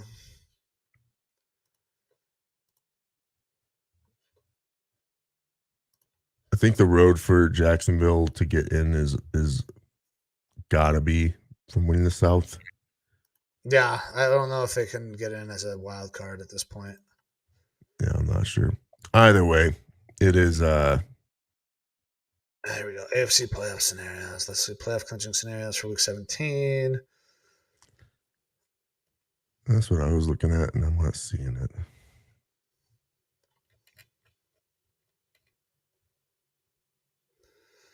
Clinch field. Everybody's in there. Yeah, I don't see it here either. All right. Well, listen, I don't think it's going to matter what the scenario is. They're going to win this game, and I think they win at a minimum by 3. I don't see it being a 1 or a 2-point game. They are a far better team than the Texans, even though the Texans have played out of their fucking minds recently. The Jags are better. Etienne, I had some questions about why he had disappeared from the offense. He is now back doing really good things for that offense. Taking the Jags minus a 3, and I think it will clinch them. I will have to do some other research on that though, but I think they're getting in. Alrighty. Yeah, I'll take the Jaguars money line. I'm doing a lot of money lines this week because I don't feel phenomenal about a ton of these games. Also, the end of the year is also weird, just like the beginning of the year, because some teams play different, whether they're sitting people or whether or not they've got stuff to play for. Either way, we'll move on to our next game, 49ers and Raiders, being played in Vegas. The line is currently San Francisco minus 9.5, over under of 42.5. And this is now the Jarrett Stidham-led Raiders team because Derek Carr has been benched. And not only that, he has been deactivated. He has basically stepped away from the team to not be a distraction. Yeah, it's an interesting situation there. So he's due something like $40 million, I believe, post June 1st if he's on the team still, or if he is injured prior to that time, the contract becomes guaranteed. So the smart bet for them is to go ahead, bench him, not allow him to be in a situation where he could get hurt, so that way they can move on from him. Yep. They can cut him or trade him and not have to worry about that contract. Which is crazy because you know what? I think Carr is your, quintessential boom or bust type quarterback right now. He's got a crazy arm. He's got a lot of talent around him. I think the system has just completely ruined him. He constantly is having new offensive coordinators. We've seen how good he can be. We've also seen how bad he can be. Yeah. This year in particular, leading the league, or at least tied now for the lead in the league in interceptions. Thanks, Dak is tied with him there. After our Thursday night game, despite playing 5 less games. But it is a wild situation there for the Raiders because I think everyone kind of knows that Carr has the potential to be decent, if not really good, but he's become the scapegoat, and rightfully so in some instances. I mean, you can't play that bad and not take a hefty share of the blame, but McDaniel's system just does not work up there for him, for that team, other than Josh Jacobs running the ball. And this is a Raiders defense that is absolutely atrocious. They are just allowing everything. Surprising to me because they have such a fantastic duo of pass rushers. So Jones is now on the IR, but yep, they do have a great pass rushing duo there between Max and Jones. So the fact that they are not getting up there in sacks or anything, like not getting pressures, it's insane. insane to me. But you never know what's going to happen. Realistically, this should be tank mode for the Raiders. You put Stidham in there to tank and continue looking for a quarterback, get your draft higher. And that means that San Francisco should be able to win by at least 9.5. Yeah. I don't know if I'm willing to take it. I'm taking it. I underplayed the Niners last week. Thought that the Commanders could cover. I'm not going to do it 2 weeks in a row. I'm gonna take the bet. I'm gonna take 49ers minus the 9.5. They are playing so goddamn good, and they've had so many opportunities. We actually have a call coming in. Call from. What? To accept, press 1. To send a voicemail, press. Joe Rockstar, you are on with the Lineman Lounge. I just want to make sure this continues to work. Evo, say hello to Joe. How's it going, Joe? Can you hear me? Oh, I can hear him. That's fantastic. There we go, boys. Now we're fucking cooking. We got the phone situation. We are cooking. Joe's audio is a little bit shitty, but we can deal with it. Yeah. When producer Amber tested it, we didn't have any static, but Joe, we got a little bit with you, but we can both hear you. We can both talk to you. What do you got for us, big dog? All right. So when I started dialing, I was listening to some hemming and hawing about taking the points, and I don't know how many times I got to tell you guys, take the points. Yeah. Was I right or was I wrong? I'm doing it this week, Joe. I'm not gonna go 2 weeks in a row and discount your boys. I'm taking the Niners minus 9.5. Jarrett Stidham is not a starter in this league. Jarrett Stidham is in Vegas only because Josh McDaniels. Yeah, Mike is in. Josh Miami. McDaniels is now the head coach there. Brought him over from New England with him. That is the only reason he's there. He's not a starter in the league, and this team is not going to have a pick-me-up because their quarterback was bringing them down. Like, Carr was kind of beloved by a good portion of that fan base. Now, he's probably 50-50. 50% hate him, 50% love him, but this is a guy who at once played at an MVP level. And then has had really good seasons, and then has had some real clunkers this year. Being a clunker, they're going to break off from him. But I, in my opinion, have no doubt that your boys are going to smack the shit out of them. This is going to be a huge letdown game, and I think this is going to kind of prove to ownership like it's not Carr. I don't think was the problem. He did not play great, but it's the head coach that was really the issue of what happened with that team. Okay, we're on the same sheet of music. I didn't call to be a homer today for the Niners. I actually want to talk about this Carr situation, dude.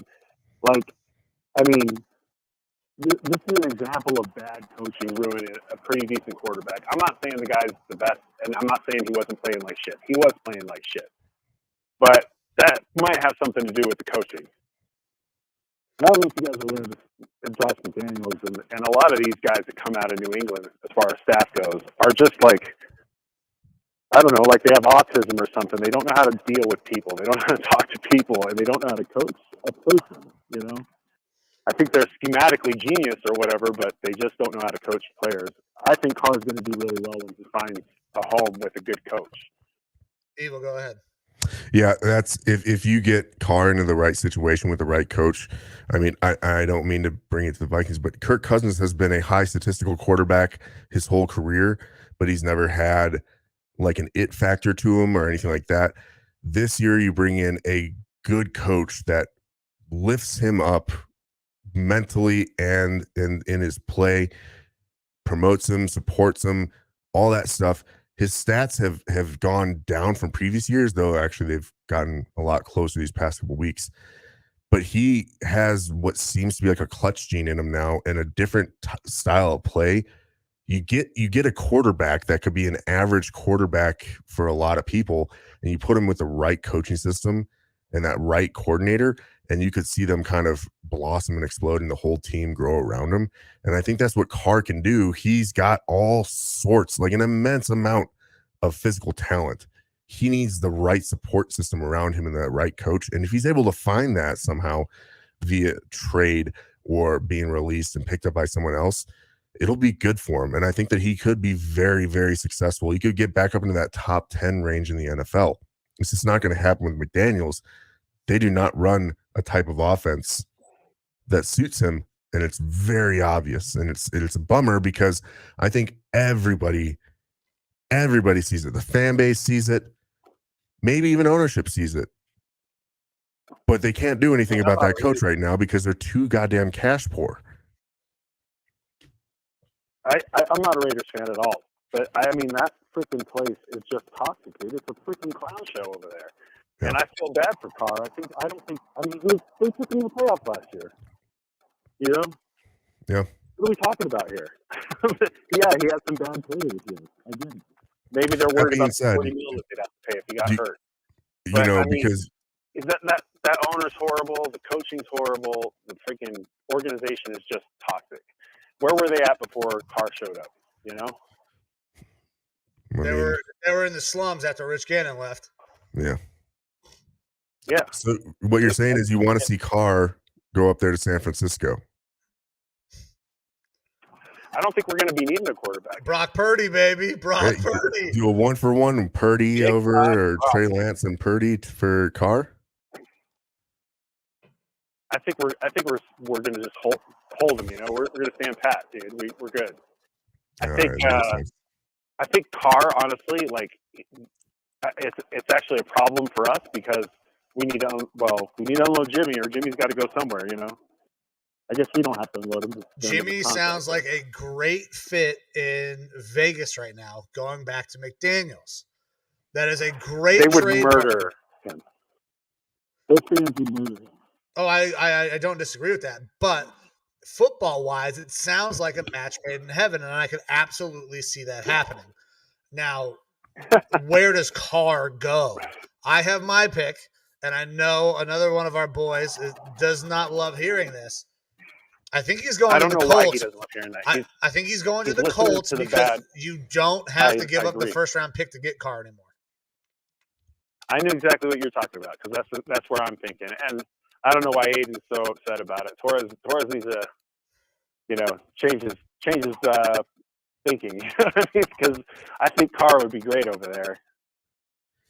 No, other than I don't know about that Saturday, coach. Other than that 1-for-1 swap Brady for Carr, which I think is the most exciting, I want to see Carr for his own personal success go to the Jets. I think that team is a quarterback away from being really good, and I think that Carr, I agree, provides the upside enough there that they can make it happen. I mean, he's got some legitimate receiving weapons. You leave Mike White there as your long-term backup. The guy has proven that he can come in and play if he needs to, but Carr is probably an upgrade over White. Yeah. So, yeah, I think that's the way to go. And then they don't have to give over their first-round pick to get him. Maybe a second, or you package like a third and a fourth or something like that. The Jets have plenty of draft capital. They have plenty of cap space. Make it happen. Focus your top pick, first-round pick on some extra help either on the defense or that offensive line or something there for the Jets. Get Carr another weapon. Doesn't matter. But I think that's something that the Jets should be seriously looking at and salivating over. And they can even package in Zach Wilson, send him over to the Raiders because, I'm not taking that contract if I'm the Raiders. No fucking way I'm taking Zach's contract. Yeah, the Raiders are also fucking insane with some of the shit that they do. The Raiders will take his contract. Yeah. The Raiders will make the worst decision they can make. Listen, if I'm the Colts, I'm giving up all my top 4 picks, maybe my top 5 picks. I'm giving whoever they want in a player. I'm going and I'm getting Carr, and I'm trying to trade for Devontae Adams in that trade as well. I want both of those guys take them both. And take fucking everything else I got. They want to play together. Get me a big-time weapon on that Colts team, which they severely lack, and a upgraded quarterback. That's a very good team for the Colts. Let's shift gears here real quick because Evo brought it up about Tom Brady maybe going to the Raiders. You guys are talking about it. You know that's not going to happen, right? You know that Brady was not going to go to the Raiders. He won't do it. He knows that's a toxic organization. He's smarter than that. I think he'd retire before he goes there. I mean, I think if he was a real smart man, he would have retired and enjoyed his supermodel wife and kids and all that sort of stuff. So maybe he's getting a little bit dumber in his old age. He lost his. You heard me say this before, right? He lost his house, his kids, and his game to the divorce. Yeah. Yeah, he lost a lot. He lost a lot.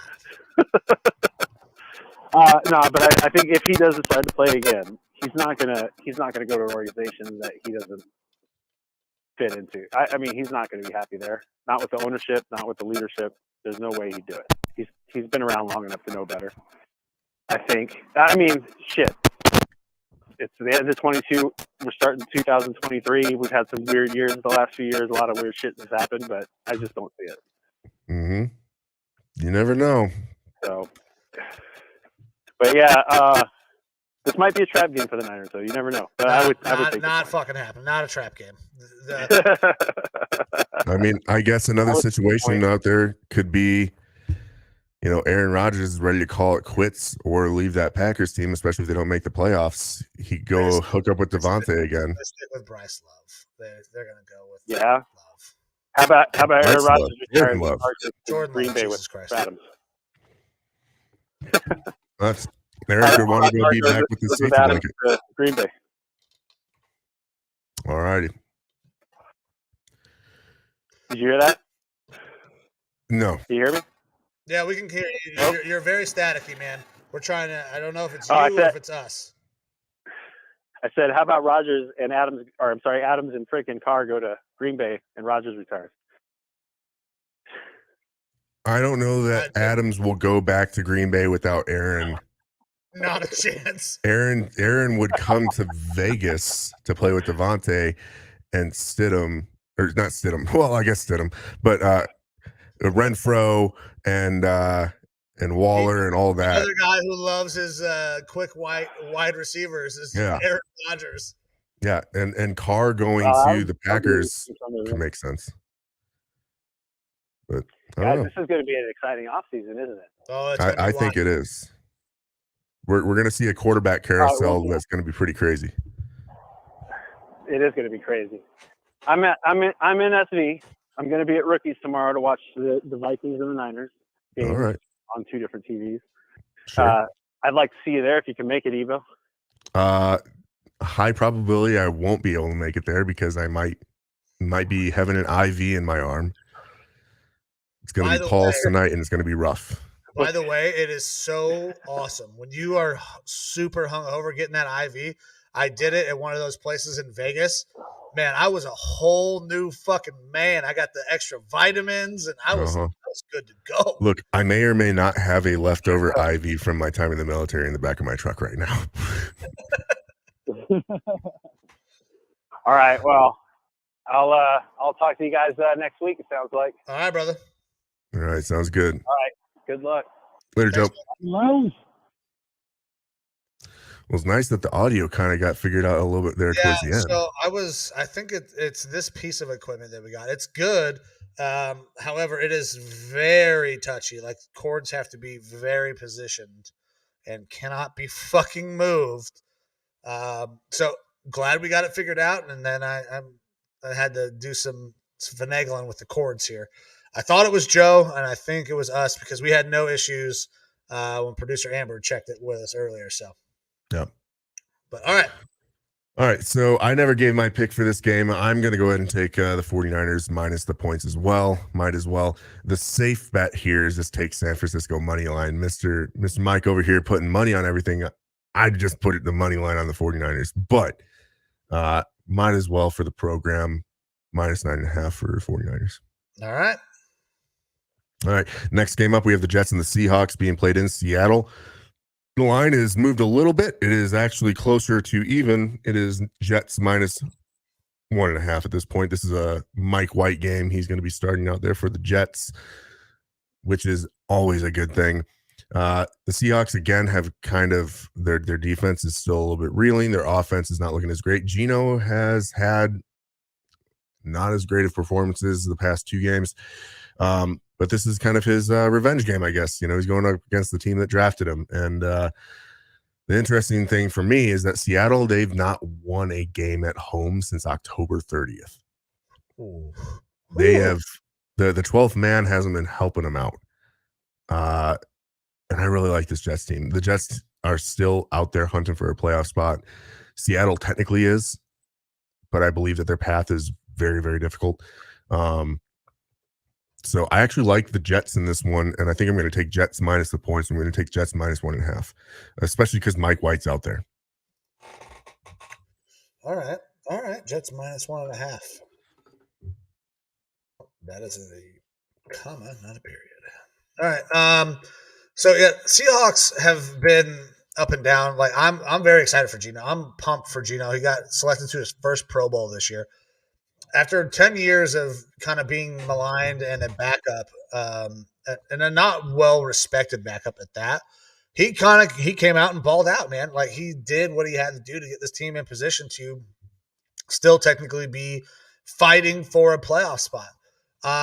It's fantastic. I think Kenneth Walker has been a godsend to that rushing attack, especially after they lose. God, I forget the guy's name. Running back in the offseason to early retirement due to injuries. Like they needed a guy to help that offense go, and Kenneth Walker has been fantastic. He's helped me get to the championship game in my fantasy.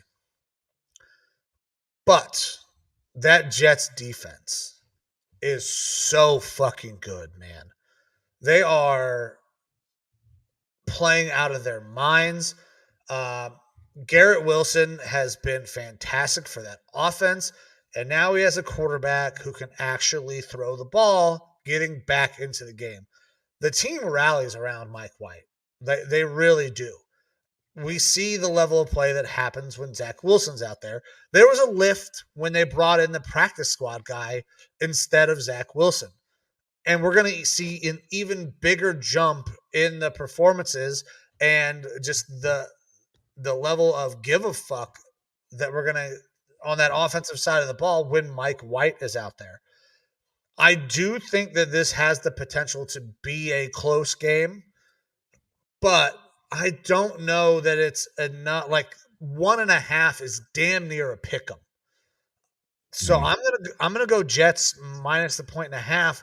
I could see this being very close, a 3-point game, but I'm gonna give the edge to the Jets and their rejuvenated offense because they're finally getting Mike White back, a guy they want to play with, a guy that they respect.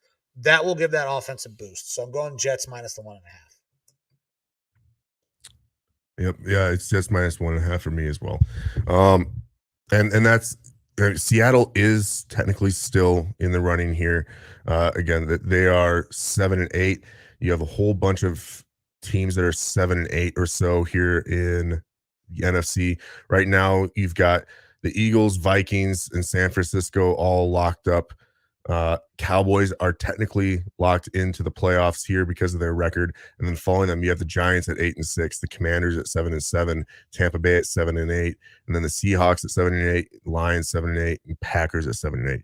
So you've got just a crazy thick amount of teams waiting, trying to get in there for those last wild card spots.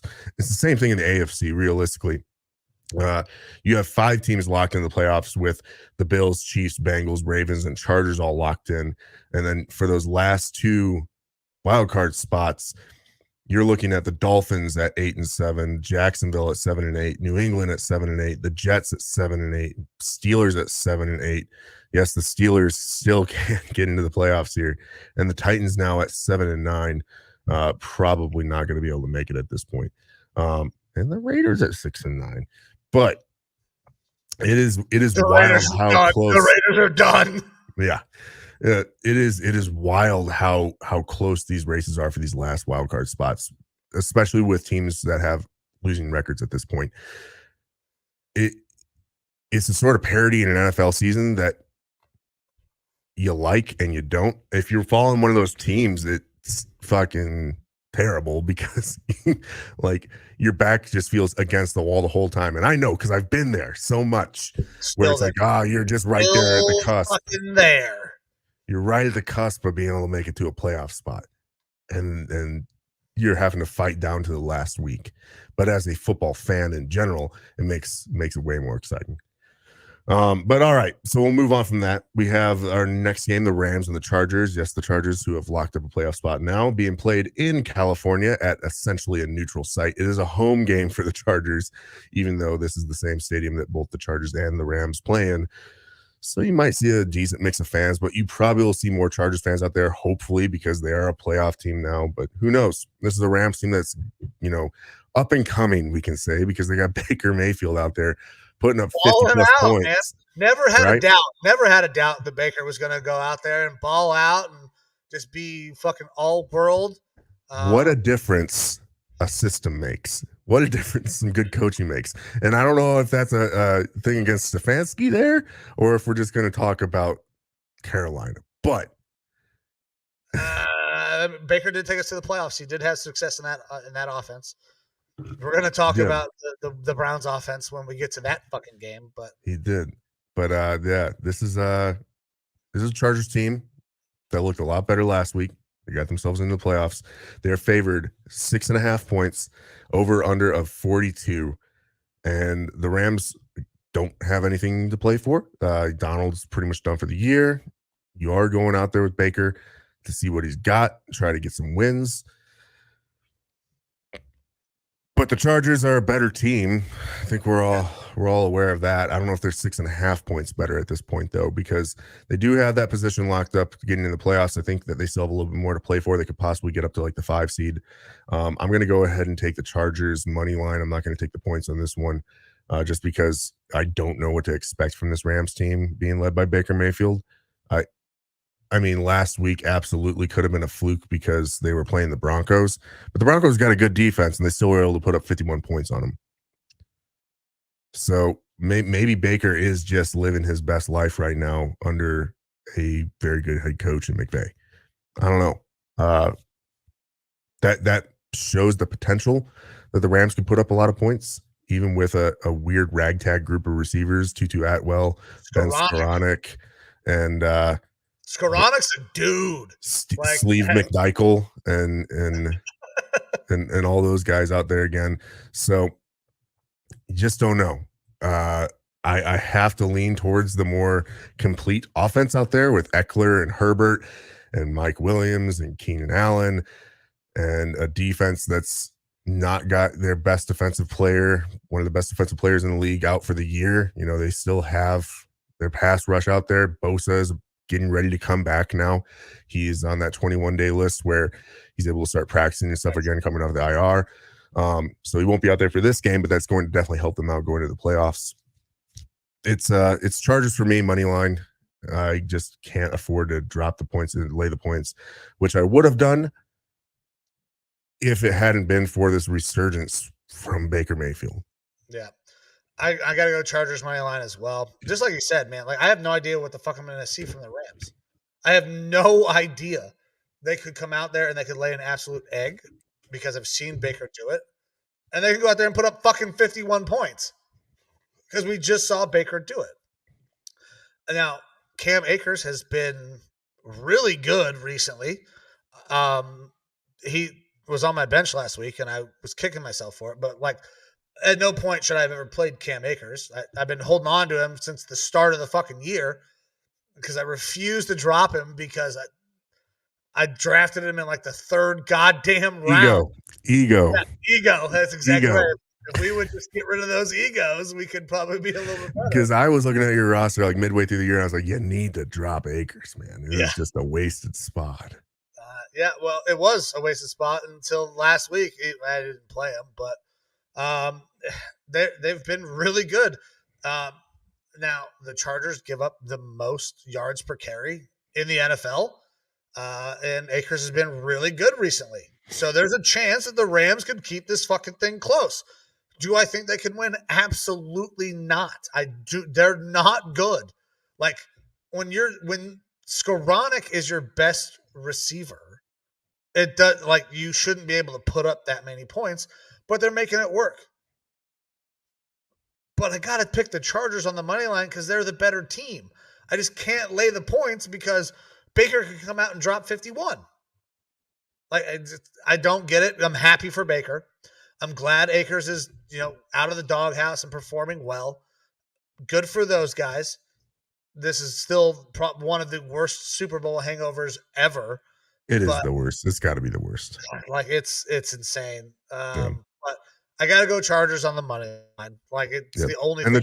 the Chargers defense has looked better the past 3 weeks going up against. Well, if Derwin James is out there trying to fucking kill people. Yeah. Like that was probably the most violent hit I have ever seen in the NFL. I don't know about that. From the time I started watching with my own eyes, not clips that I saw before, the things that I saw with my own eyes, it was probably one of the most violent. The only other thing I can think of would be Brian Dawkins hitting Reggie Bush. It was violent. Don't get me wrong, it was violent. And I did do a rules breakdown for some people on the Facebook page because I had to pull up the exact wording of the rule. Yes, technically it falls into that defenseless player and stuff like that. To me, that's football. It looks like a great bang bang play. Like it's like if you are a defensive back or that safety coming down to hit a guy, that's like getting you 6 to midnight immediately, seeing the ball like touch their hands right as I'm getting there to meet them and I can lay the lumber. Like that to me is good football. But I understand ago, that was the exact that's the exact hit that we wanted. Yeah. We can't get under like today's rules. Okay, I get it. It's not going to fly. It's unfortunate, but Chargers have been playing. They played the Titans, the Colts, and the Rams. The Titans, the Colts, and the Dolphins. Not all the greatest offensive teams out there. I mean, the Dolphins could have definitely put up a lot more points, but they're averaging over those 3 games, only allowing 11.3 points on defense. So that's pretty damn good. Possibly the best in this stretch. So the Chargers defense has looked a little bit better. This Rams offense might be the best offense they've played, and they have a bunch of fucking no names. Well, they've been better. I wouldn't go as far as that, but either way, we're both on the Chargers, both money line on this one. All right, next game up, we have the Steelers and the Ravens in Baltimore. The line is Baltimore -2, over under of 35. They're expecting a real low score here, and the Steelers need this one not only to keep their playoff hopes alive, but to keep Tomlin from having a losing season. Yeah. Which he hasn't had yet. Ever. And I talked about it at the beginning of the year. I talked about it last week, how last week was going to be it. They were going to go down. Mike Tomlin is in that same conversation as Bill Belichick for guys that you absolutely cannot fucking bet against. Like it's so like Mike Tomlin just finds a way to make his team elevate and win fucking games. It's insane. They should have a losing season. They have played terrible, but they've found ways to win. Yeah, and that's Pickett's going to go out there again. Lamar Jackson will not be out there for the Ravens.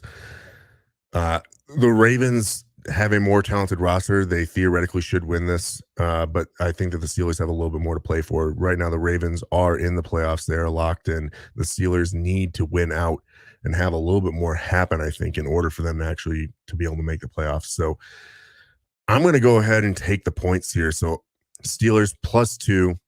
I don't feel great about it, but I think the Steelers have a little bit more to play for, and that's going to possibly elevate them up enough. I don't think the Steelers should make the playoffs, but again, they have a little bit more to play for, so I think that'll be enough. And I got to do the same thing, man. You just heard me talk about the fact that you cannot bet against Mike Tomlin, especially late in the season when he absolutely needs to rally his guys to get a win. The Ravens have not been good. Tyler Huntley has not been good. The defense is very meh. I would even call them subpar. So I think that the Steelers will find a way, even though they are the less talented team, to pull this thing off. I think they're going to probably win this motherfucker outright. I'm not willing to put my money on it because I'm betting on every game. So I'm taking the Steelers plus the points. I cannot bet against Mike Tomlin in good conscience with my money. I can't fucking do it, even though I want to. Yeah, fair enough. All righty. This takes us to our last game before we do a jump back in time. We got a Monday night game versus the Bills versus the Bengals being played in Cincinnati, and this is potentially a game of the week, playoff matchup right here. AFC Championship coming The back. line is Buffalo -1.5. This is the first time that Allen and Burrow have played each other. It's pretty crazy. I would have assumed that it would have already happened. Over under of 50. Expected to be a shootout. It's going to be a cold but not too cold night out there, 49 degrees. Burrows looked fantastic. Allen, of course, looks fantastic. This is way closer to a pick 'em to me than I would like. I'm going to take the Bills. Just the Bills money line. I could flip a coin on this one and feel fine with it either way. Cincinnati being at home should help give them a little bit of a boost. But Bills were my pick all along to be the AFC representative in the Super Bowl. So I'm going to go ahead and they're trying to maintain that 1 seed out there in the AFC. Bengals are in. So this is just, hey, let's test the waters. Let's fight it out. Let's see who is the better team before the playoffs here. And the Bills have a little bit to fight for to maintain that 1 seed. All right, so you guys just heard me say it. I believe this is going to be the AFC Championship game this year. I think that both of these teams can and probably will beat the Chiefs. I think they're a little bit more complete. We've seen that Joe Burrow has Pat Mahomes' number. I don't know if they'll run into each other. Both these teams are very, very fucking good. If it comes down to Bills Chiefs again, I think the Bills will win that game. They'll get the better of the Chiefs. This is my pick for AFC Championship game. The Bengals have been fantastic as of recently, and you guys know how I feel about the Bills. They are my Super Bowl pick as well. I'm going to go the Bengals in this game. Home field advantage and the dog. I like those numbers. I like the odds there. So I'm going to go Cincinnati +1.5. I would expect that the Bengals get the better of them in this game. When they go into the AFC Championship game against each other, that will be the talk that the Bengals, were able to beat the Bills earlier in the year. What did we learn? And then the Bills will clip them in the playoffs. But I think the Bills drop one this week. The Bengals get it done. So Bengals +1.5 for me. All right. And then we can jump back in time here. So we got an early game between the Browns and the Commanders being played in Maryland. The line is currently Washington -2 points, over under a 41. And Carson Wentz is once again your starter for the Commanders, which feels to me like Commanders just want to tank. Now they'll tell you they think, oh, there's more upside, and Heineke just hasn't been getting it done. But it's Carson Wentz. Like the floor is so fucking low. So as long as Heineke is still active and they can put him in to try to salvage a game, maybe that'd be smart. Yeah. But I mean, they also are going against your Brownies right now, who are having a tough go of it. Since Watson has taken over, they've averaged 9.8 offensive points per game when they were getting 23.4 with Brissett. It seems like they've had a switch from being a very run-heavy team to kind of tossing that out the window since Watson has come and taken over. What are your thoughts on this one, Mike? Because I know you got a few. Oh, there's a burp coming. There's all those bubbles.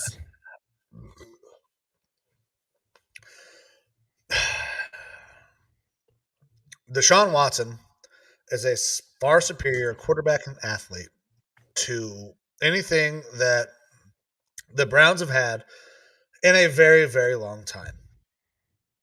He is, at one point, a top 5 quarterback in this league. He was in MVP conversations early in his career, and he's not that fucking guy anymore. Now, I understand there was a long, long layoff, 700 days, so we got to give him some time to rebound. You don't just miss that much fucking football and just, okay, I'm going to turn it the fuck back on. That's not a thing. It doesn't happen. Show me one fucking case in NFL history where you have missed that much time and then you're just magically the same fucking guy. That's not real. That's a figment of your imagination. And that is Browns fans hoping that we didn't make a massive fucking mistake mortgaging the future to bring this guy in. Go ahead. Yeah. I'm going to be celebrating 2023 because, as all Browns fans know, there's always next year. We are out of the playoffs. We got smacked. Well, we didn't get smacked. We lost last week to a team that we absolutely should have beat. And Deshaun didn't play terrible. He was hurt by a lot of drops in terrible weather. But we were playing in terrible weather. And you know what we did? We threw it over 35 fucking times. We have neglected the run game. We have tried to put all of this onus on Deshaun Watson, who has missed 700 fucking days of football and have ditched Nick Chubb. And now Nick Chubb was trying to help close it out, but we were unable to hold him on defense. I'm going to need to drink more. Yeah, we're not good. I don't love the way the offense has turned. We are not running a scheme that is conducive to the personnel that we have. Deshaun has made good throws. He's also made some really bad throws. He does not know the offense. He misses his hots. I do not like our chances in this game whatsoever. I just don't understand how we have the head coach that we have and the offensive scheme that they want to run, and then we bring in Deshaun Watson and completely change it. We see a 20-plus point average in scoring down to 9. We just cannot put the ball in the end zone with Deshaun because we are putting entirely too much onus on him. It's not that the receivers are constantly letting him down. They did not help him in the last game at all. There are multiple drops, touchdown drops. But it's bad weather. The guys are slipping, and like that's going to be tough conditions. It doesn't make sense to me why we throw the ball that many times. The Saints didn't throw it over 20 times, and they had Andy Dalton, and they were able to beat us. And they don't have a great running game, but they found a way to make it work. The current configuration that we have, it doesn't mesh. Like you can have a ton of talent, and it won't mesh. We see it all around the NFL. We see it every fucking year. People going out and winning free agency and winning the trade market and all of these things. It just, right now, it's not working. It's not going to work this year. All we can hope for is that next year it does work. There's always next year. Let's shout out 2023 and let's hope that brings us back to the playoffs. I have very serious doubts, though, that Deshaun is the same guy that he was 700 and now, 65 days ago or whatever the fuck it is at this point. You can't miss that much football and just say, oh, no, he's very supremely talented. That's not the way any of this works. And the people on Twitter and Facebook who are saying, oh, you just have to give him time. He's had time. He had the playbook. Why doesn't he know it? Your skills don't get better with time off in the NFL. This is one of those, when you don't use it, you lose it. That is a real fucking thing. Commanders, money line, it sucks, but we are where the fuck we are. All right. Well, I'm going to go Browns plus 2 points. Deshaun Watson's receivers actually catch the ball a little bit better. They go back to a run-heavy offense and help control the clock in that respect. Carson Wentz is a piece of shit, and the Commanders' offense is going to feel it.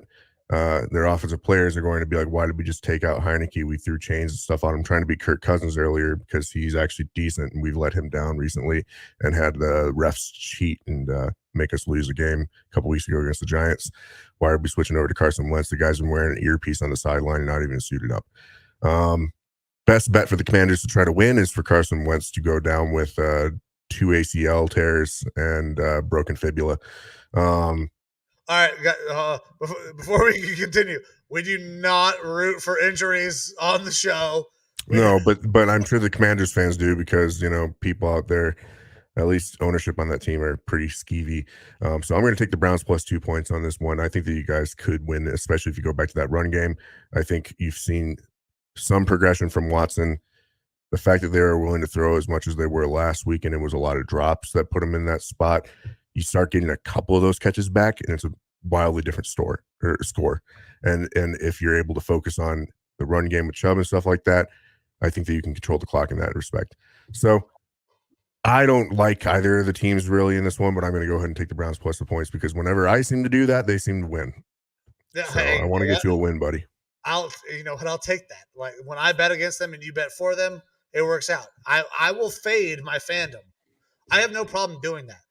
Listen, I'm going to be a diehard Browns fan till the day I fucking die, but I'm going to live in reality and I'm going to call things the way I see them. However, if they can get a win and I bet against them, I will trade the fucking $10 or whatever it is to get a dub. I'm cool with fading that. Like and Browns fans out there, if you don't like that, I don't give a fuck. Like I don't care if it creates wins. I'll bet against them every fucking week if it gives me 17 fucking wins. Alrighty. Well, that takes us to our last game, afternoon game tomorrow. Vikings and the Packers, best rivalry in sports. This one is being played in Green Bay. No, fuck no. You're not going to know. Hell no. We're not just rolling right through that. That is not even close to the best rivalry in sports. What you're talking about is Ohio State and Michigan. Now, this might be one of the best rivalries in professional football. But even then, I might have to hedge. Okay. Well, either way, it's being played in Green Bay. The line is Green Bay -3, over under 47.5.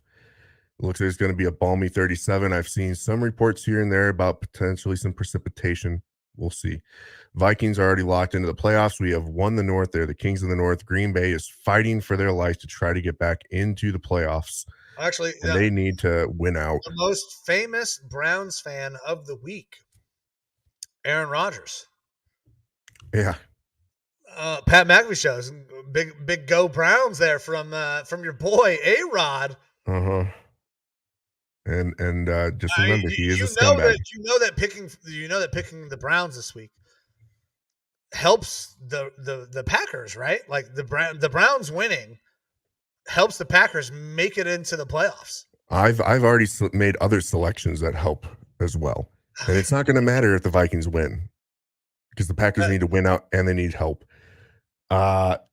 There is absolutely plenty of reasons why the Vikings should lose this game. We should consider sitting some people. The Packers have a lot to fight for. Don't fucking not JJ. I don't care. Sit everybody else. JJ better be out there. I need his ass. Well, that's the thing is that when you have Jair Alexander coming out there and saying that Justin Jefferson was a fluke, you just pissed off someone who should be. You know what? I'm on the train now. JJ is the best receiver in the NFL.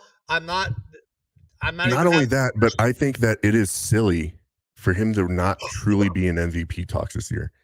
And I can explain this. All right. So the year Adrian Peterson won it. The year Adrian Peterson won the MVP in 2012, it was a meh team around him, and he elevated the whole thing, carried him, put him on his back. This is a good team for the Vikings, but I think you take JJ out, and our record is slashed in half. At least. I would probably agree. Yeah. All right. Now you can say that for most quarterbacks in the league on winning teams because the quarterback is the most important position on the football field. And that's why you see your Josh Allens and your Mahomes and stuff like that always lead in MVP votes, because not only are they the best quarterbacks in the league, but they also are the most important position on the league. It shouldn't just be a who's the best quarterback in the league, type of vote here. It should be the most important. There's a best quarterback award for a reason. The MVP should not be strictly a quarterback award. It should be. I 100% agree. The most valuable player to a team, and I think that Justin Jefferson's impact on this team, he is setting so many records this year. Like, I can't count how many records at this point. He set another 2 or 3 last week. Yeah. So you look at this guy, and when it comes down to that crunch time in the fourth quarter, we talked about how Kirk has all of a sudden got a clutch gene, and he's had all these comeback wins. He's feeding the ball to Jefferson at the end, whether it's the play last week, where it's a throw, a little pitch in the middle of the field, and he makes a 5-yarder into like a 15-yarder in order to get us in position for a 61-yarder field goal. Whether it's the Bills game, that miraculous catch, like he's doing stuff that receivers shouldn't be doing, and it is putting the team in a position to win these games when otherwise they wouldn't be. That JJ is good. Like his ability to separate might be the best in the league. Him and Stephon Diggs are right there with their ability to separate. Mhm. But Jefferson's ability to win 50-50 balls is insane to me because he's big, but he's not that fucking big. Like he is not an imposing guy out on the outside. Not a Calvin Johnson or something like that. No, but he wins 50-50 balls at a way higher rate than fucking 50-50. So to me, this is probably just an offensive award at his MVP. Is there any other skill position players out there that are more important to their team than Justin Jefferson in the league? This year, no. That's where the voting is just for this year, right? Yeah. So it's got to be Justin Jefferson, Mahomes, and Josh Allen, maybe Burrow. Jalen Hurts is up there for sure for me. Jalen Hurts would be my pick for the MVP if we're talking strictly quarterbacks, because if we can see the dip in that offensive production when Jalen Hurts is not in there. Now, was there that much of a dip? There was, because what that team looks like when he is in there and when he is not, those are two different teams. Gardner is a good thrower of the football. He is on par, in my opinion, with what Jalen Hurts can do throwing the football, sans the gunslinger mistakes that Minshew makes. Where Jalen Hurts separates himself is his ability to run. Jalen Hurts is a far better thrower of the football than a Lamar Jackson, but he runs almost as well as Lamar Jackson does. Well, I would say we've seen one game from Minshew so far this season, and he was able to put up 34 points on a Dallas defense that has a phenomenal pass rush and has been very good all year. He's still able to put up 34 points. That Eagles team is not good, but Jalen, there is a very different look. There is a very different look to those teams when absolutely Jalen is in and not. But this Eagles team is still really, really good. And so you downgrade at that one position, and you still have a winning team. Not against the Cowboys. Barely. Well, barely. Okay. 6 points. I'm not trying to detract so from what JJ at all. I'm not trying to detract from JJ at all. He is fantastic. If I'm putting a quarterback as my MVP, I'm picking Jalen Hurts. If you put Jalen Hurts on the Bills, are they better? Ooh, better. I think that you'd have to change the scheme a little bit. Yeah. I don't think that you can run that Josh Allen offense with Jalen Hurts. And I don't know that Josh Allen can do the same things in that Philly offense. So it's who's the most important player to their team, the most valuable player to their team. Jalen Hurts to his team is valuable, but maybe not as valuable as if Josh Allen goes down for the Bills. I think they're fucking done. I like Case Keenum, but I think they're fucking done. He's that much more important. They also don't have a backup like a Minshew, because if you take Jalen Hurts off and your backup is David fucking Blau, are we seeing the same production from a Minshew to a David Blau? Like we're talking about Minshew now, like he's trash. He is in my opinion, a bottom end starter in the league. It's not like you're going to nothing. True. But that's because the quarterback position is so important in the league. Well, the Eagles did a good job of getting a good fucking backup. They did, but I'm just saying that the regression from going from Hurts to a Minshew isn't that great.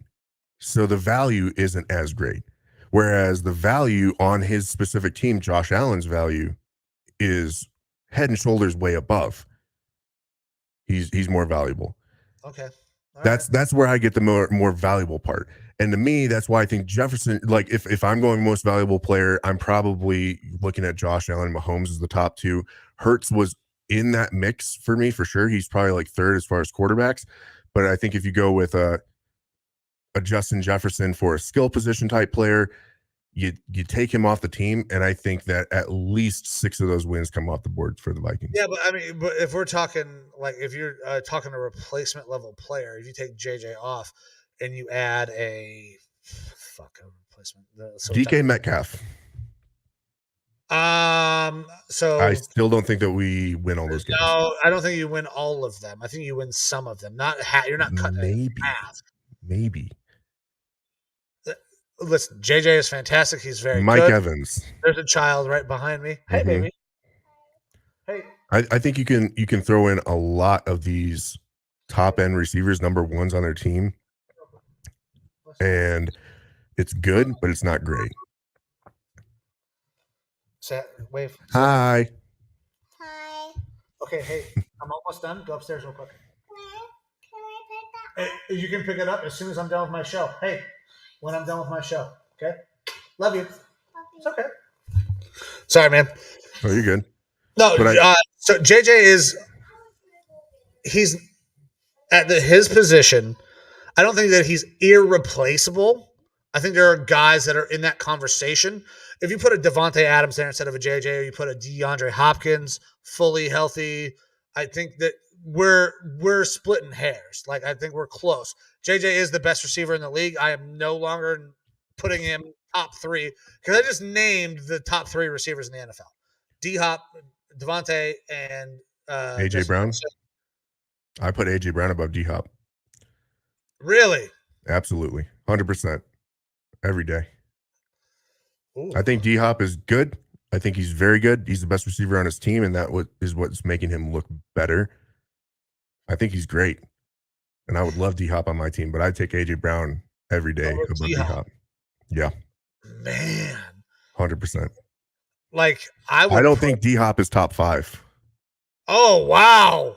No. Woo. Man, the people Justin down there, Jefferson, Devontae Adams, AJ Brown. I probably would put Cooper Kupp, although he's injured. Jamar Chase is fringe. I think if we're looking at straight Jamar Chase versus D-Hop, I'm taking Jamar Chase because of his youth. Yeah, but I mean, I don't care about it. I'm not building a roster for the next 10 years. I want fucking now, and I would take right now. Right now, I might take Jamar Chase over D-Hop. Oh man, I can't do it. I can't like. There are no better hands in the league than D-Hop's. You know what I want? You know what I want? He was 1 for 10. Catch the fucking ball. That was not his. They weren't drops. Those were fucking David Blau passes. That's wildly different. It was McSorley last week. No, who cares? Fucking McSorley, Blau, and you fucking what either way, that quarterback from that dumbass video game. McDykel or Sleeve McDykel. I don't care. Like, either way, I know that Jefferson will not win MVP. I think that he should be top 3 in votes. I would put him top 5 because I know you gotta put quarterbacks. And depending on how the playoffs and the rest of the season go, and it's strange to say, Kirk Cousins probably should receive some votes too. That's never going to happen. Not that I don't think he is. This year, it actually might. I think both Jefferson and Kirk Cousins will receive MVP votes because they've opened up the MVP voting very weird. It depends on 5 though, isn't it? Only 5 players. You can only put 5 players in the thing, right? You can only vote up to 5 guys. I don't think so. Second, third. So for initial voting, there's like different tiers to who is able to vote, like between players, coaches, and media. And like players are they're weighted at a 1, coaches are weighted at a 2, and media is weighted at a 3 or something like that for most valuable player. And so there's a whole bunch of more people involved, and I think some of the media people might give out some of their votes to different players than you would expect. So you might actually see a Cousins get a vote out there for an MVP. But his I cousin's don't remember getting the exact a vote? breakdown. His cousin's getting a vote because he has fucking JJ. Like, So that's part of the argument is someone's got to throw JJ the ball. yeah. Listen, he's very good. But let's get to the picks. We actually had a ton I have to of make my comments argument for my fucking as we were boy. coming. So are we taking the Vikings for the win? Mama Carlisle needs to know. First day of legal gambling in Ohio is tomorrow. She is desperately waiting for that MVP. Woo. McCaffrey, I'm not putting him there. Listen, He's great, not the most valuable. They have been great since they got him. And I agree, Joe. They've been really good. He might be the most valuable on his team. They were great before he got there, though. Yeah. It has made a big difference, though. It has made a monumental difference. I think that the most valuable player on that 49ers team is Bosa, Debo, McCaffrey. I think those are your three that are in the mix. It's Kyle Shanahan. That is the most valuable fucking person on that team. There's an argument there as well, I suppose. No doubt. John Lynch. He's done a great job, but Kyle, Shanahan is, in my opinion, the best coach in the NFL right now. Bill Belichick's fallen off. Tomlin, I will never bet against, but Kevin O'Connell for Coach of the Year, though. Agreed. He's going to win it. There's no doubt in my mind he's going to win it. Absolutely should. McDaniels was in that conversation, but with Tua going down. And Dable. I think Dable should have been in that conversation as well. Yeah. Those are the only three that I would even consider, but fucking KOC is definitely getting it. All okay, right. So let's make this pick. Because I think we're both on the same fucking train. We're both picking the same team. Who are you taking the points or are you not taking the points? Oh, I'm taking Vikings plus 3 points. If they're going to give me points, I'm going to take it. Yeah. I could absolutely see the Packers winning this one. They have so much more to fight for. They have so much more to play for. It is in Green Bay. It is in the wintertime. It's going to be in January. But it's a Vikings-Packers game. We love to play these guys close. Kirk has only lost in Lambeau once as a Viking. He's got 4 other wins and a tie. Fucking tie. I would love to see us go in there and beat Green Bay and just put the hammer down so that way they can't go to the playoffs. Because I'm tired of hearing, oh, they still got a chance. I'm saving these pictures of all these Packers fan sites that happen to jump up on my Facebook page. Like, here's our path to a win. We're rolling. And it's like all these other things that have to happen. And I can't wait to be like, it didn't. It just didn't. The Vikings need to go into Lambeau with their shovels ready to bury these fucking dudes. It just needs to be done. I don't care. But that's the other thing. They like to call, Green Bay likes to call our games versus Green Bay our Super Bowl whenever we win. Because we haven't had a Super Bowl in a long time. Ever. Well, I mean, we've been to 4, lost them all. Yeah, ever. You've never won one. And I'll take it. Like, sweeping the Packers this year will feel phenomenal. Yeah, I would love that. There's tons of reasons why we shouldn't win. That's why I'm going to take the points, because this is going to probably be a close one. The only game that the Vikings have won this year by more than a 1-score margin is versus Green Bay. So we've already shown that we can do it. And I think that the Packers had an odds-on chance of winning this one until Jair Alexander went out there and had to poke the bear. JJ is going to take that personally.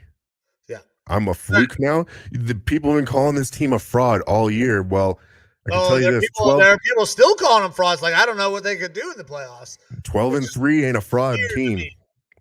Look, I'll put it this way, too. What it proves is that you know how to win close games. Absolutely, which is the playoffs. In the NFL, you have to know how to win close games if you're going to make it fucking anywhere. So, the last 2 to 4 minutes of a game, the Vikings are the most clutch team in the NFL this year. Correct. That is what you want in the playoffs. If you have a team that's gone 6-6 in 1-score games, or a team that's gone 11-0 in 1-score games, I'm taking the 11-0 team in 1-score games to win in that final 2 to 4 minutes. Yep. That's what's going to help us out in the playoffs. Fran Tarkenton was a badass. He still is a badass. Mama Carlisle showing her age there. I love it. First running quarterback in the NFL. So, after all that, we had a long argument. Like, so JJ should get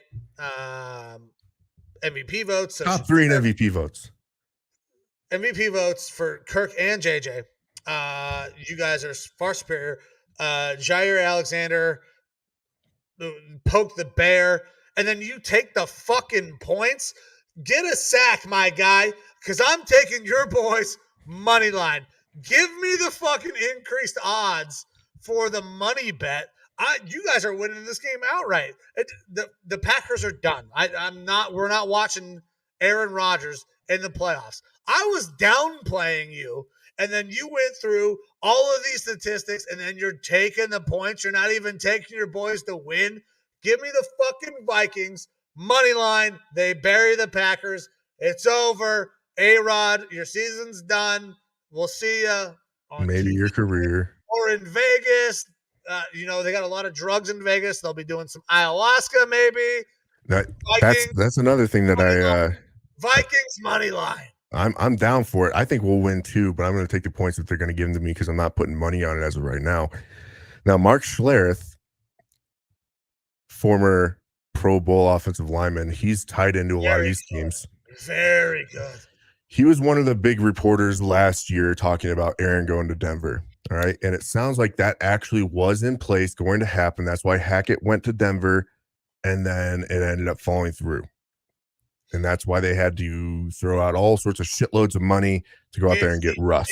In a year. Money and picks to get Russ. Right. Well, Schlereth has come out and he said, this is not me reporting it. This is me just what I'm hearing from inside the building. And my gut feeling is that he's basically been told the Packers are going to roll with Jordan Love next year as their starter. So they did this exact too early to tell. They did this exact same thing with Brett Favre. This is a script that's already been written. They're just remaking it. Like, this is not something new. They pushed Favre out to get Aaron in. I think Favre was also kind of ready to be done. But we can also see Aaron about ready to be done with the whole scenario. And they're going to roll Love in. Like, this is not something that's unexpected. Like, if you're Aaron Rodgers, like, obviously you have to have supreme confidence in yourself, but you have to know the organization you're dealing with. You are in your spot in the exact same scenario that they're talking about happening. Like, that's not unworldly. Like, if you cheat on your girlfriend, or the girl you're hooking up with cheats on her boyfriend, one of you two is a fucking cheater, and there's a chance it's going to happen again. Like, I don't know why this is a story. Obviously, I think this was always going to be the plan, is that at some point, Love is taking over for you. And if we have to push you out, we fucking will. Like, that's the way they operate. It doesn't make sense why this is like news. Well, it's just news because Aaron is a wild card. You don't know if he's going to retire. You don't know if he's going to bitch and moan. Well, you know he's going to bitch and moan in the offseason. The team isn't going to draft offensive talent to go around him. It's just whether or not he's going to retire or if he's going to get shipped off somewhere else somehow. So he can get shipped off. You know a team that we talked about earlier that might be looking for a quarterback upgrade, even though they got a guy that we kind of like with a lot of cap space? A place that Brett Favre went? The Jets. Could be the Jets. That actually kind of makes sense to me. And if you're looking for an upgrade, you got a defense that's ready to roll.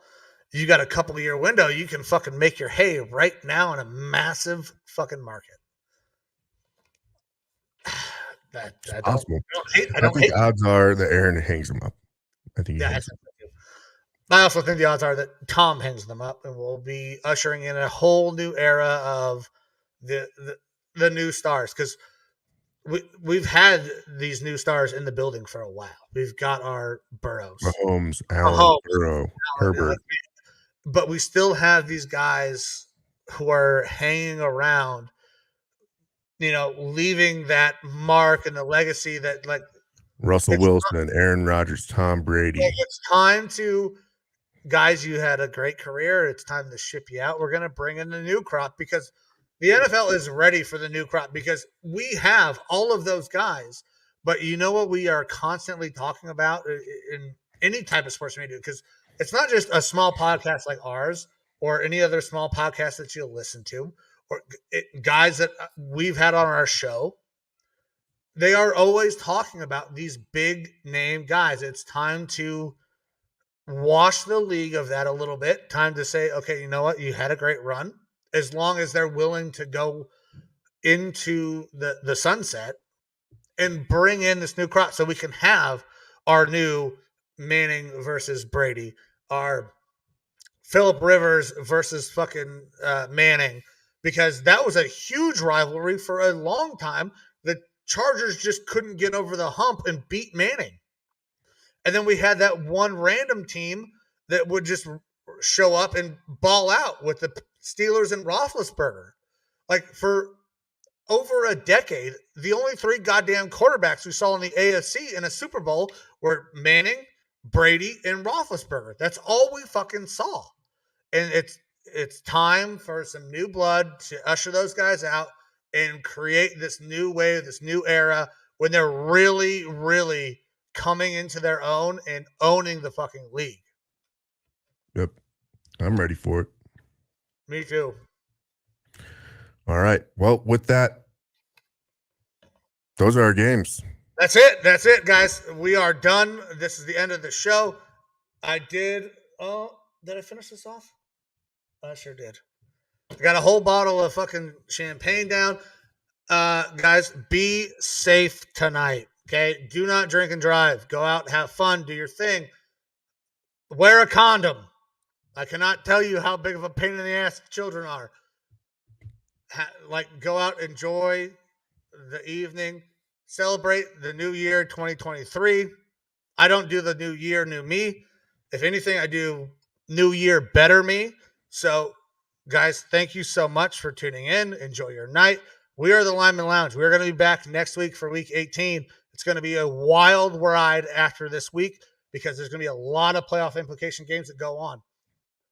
We are going to be back next week, though, breaking all of this shit down, giving you picks. We're going to talk about the upcoming national championship game. We'll see if there's any baseball or fucking basketball news. But thank you. We appreciate you. I'm Mike. That beautiful son of a bitch is Thick Evo. I learned where my shit's at now. You can catch us on the Facebook group. A ton of memes in there. The meme lord over here with the Elton John glasses is constantly posting shit in there. I am on Twitter all the time. We got TikTok. We got Instagram. If you want to just listen because it's too hard to look at these beautiful faces for 2 hours, just go check us out anywhere podcasts are found. You can find us there. You got enough towels in their house for all the wetness. Sploosh. Guys, we're the Lineman Lounge. We love you. We appreciate you rocking with us. We'll be back next week. See you.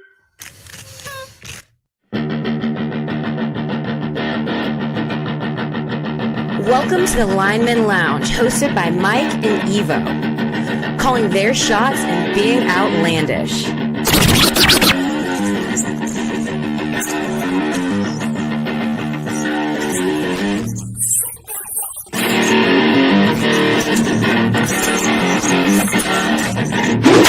Breaking news from the Lineman Lounge. My fantasy football team just took a huge fucking hit. And that also makes it even more likely that the Raiders are going to beat the Ravens on Monday night. Le'Veon Bell is about to be your starter. Latavius Murray is going to go there as well. Jesus, fuck my ass. Get ready for the thickest podcast in the game. Coming to you from Hangar 6.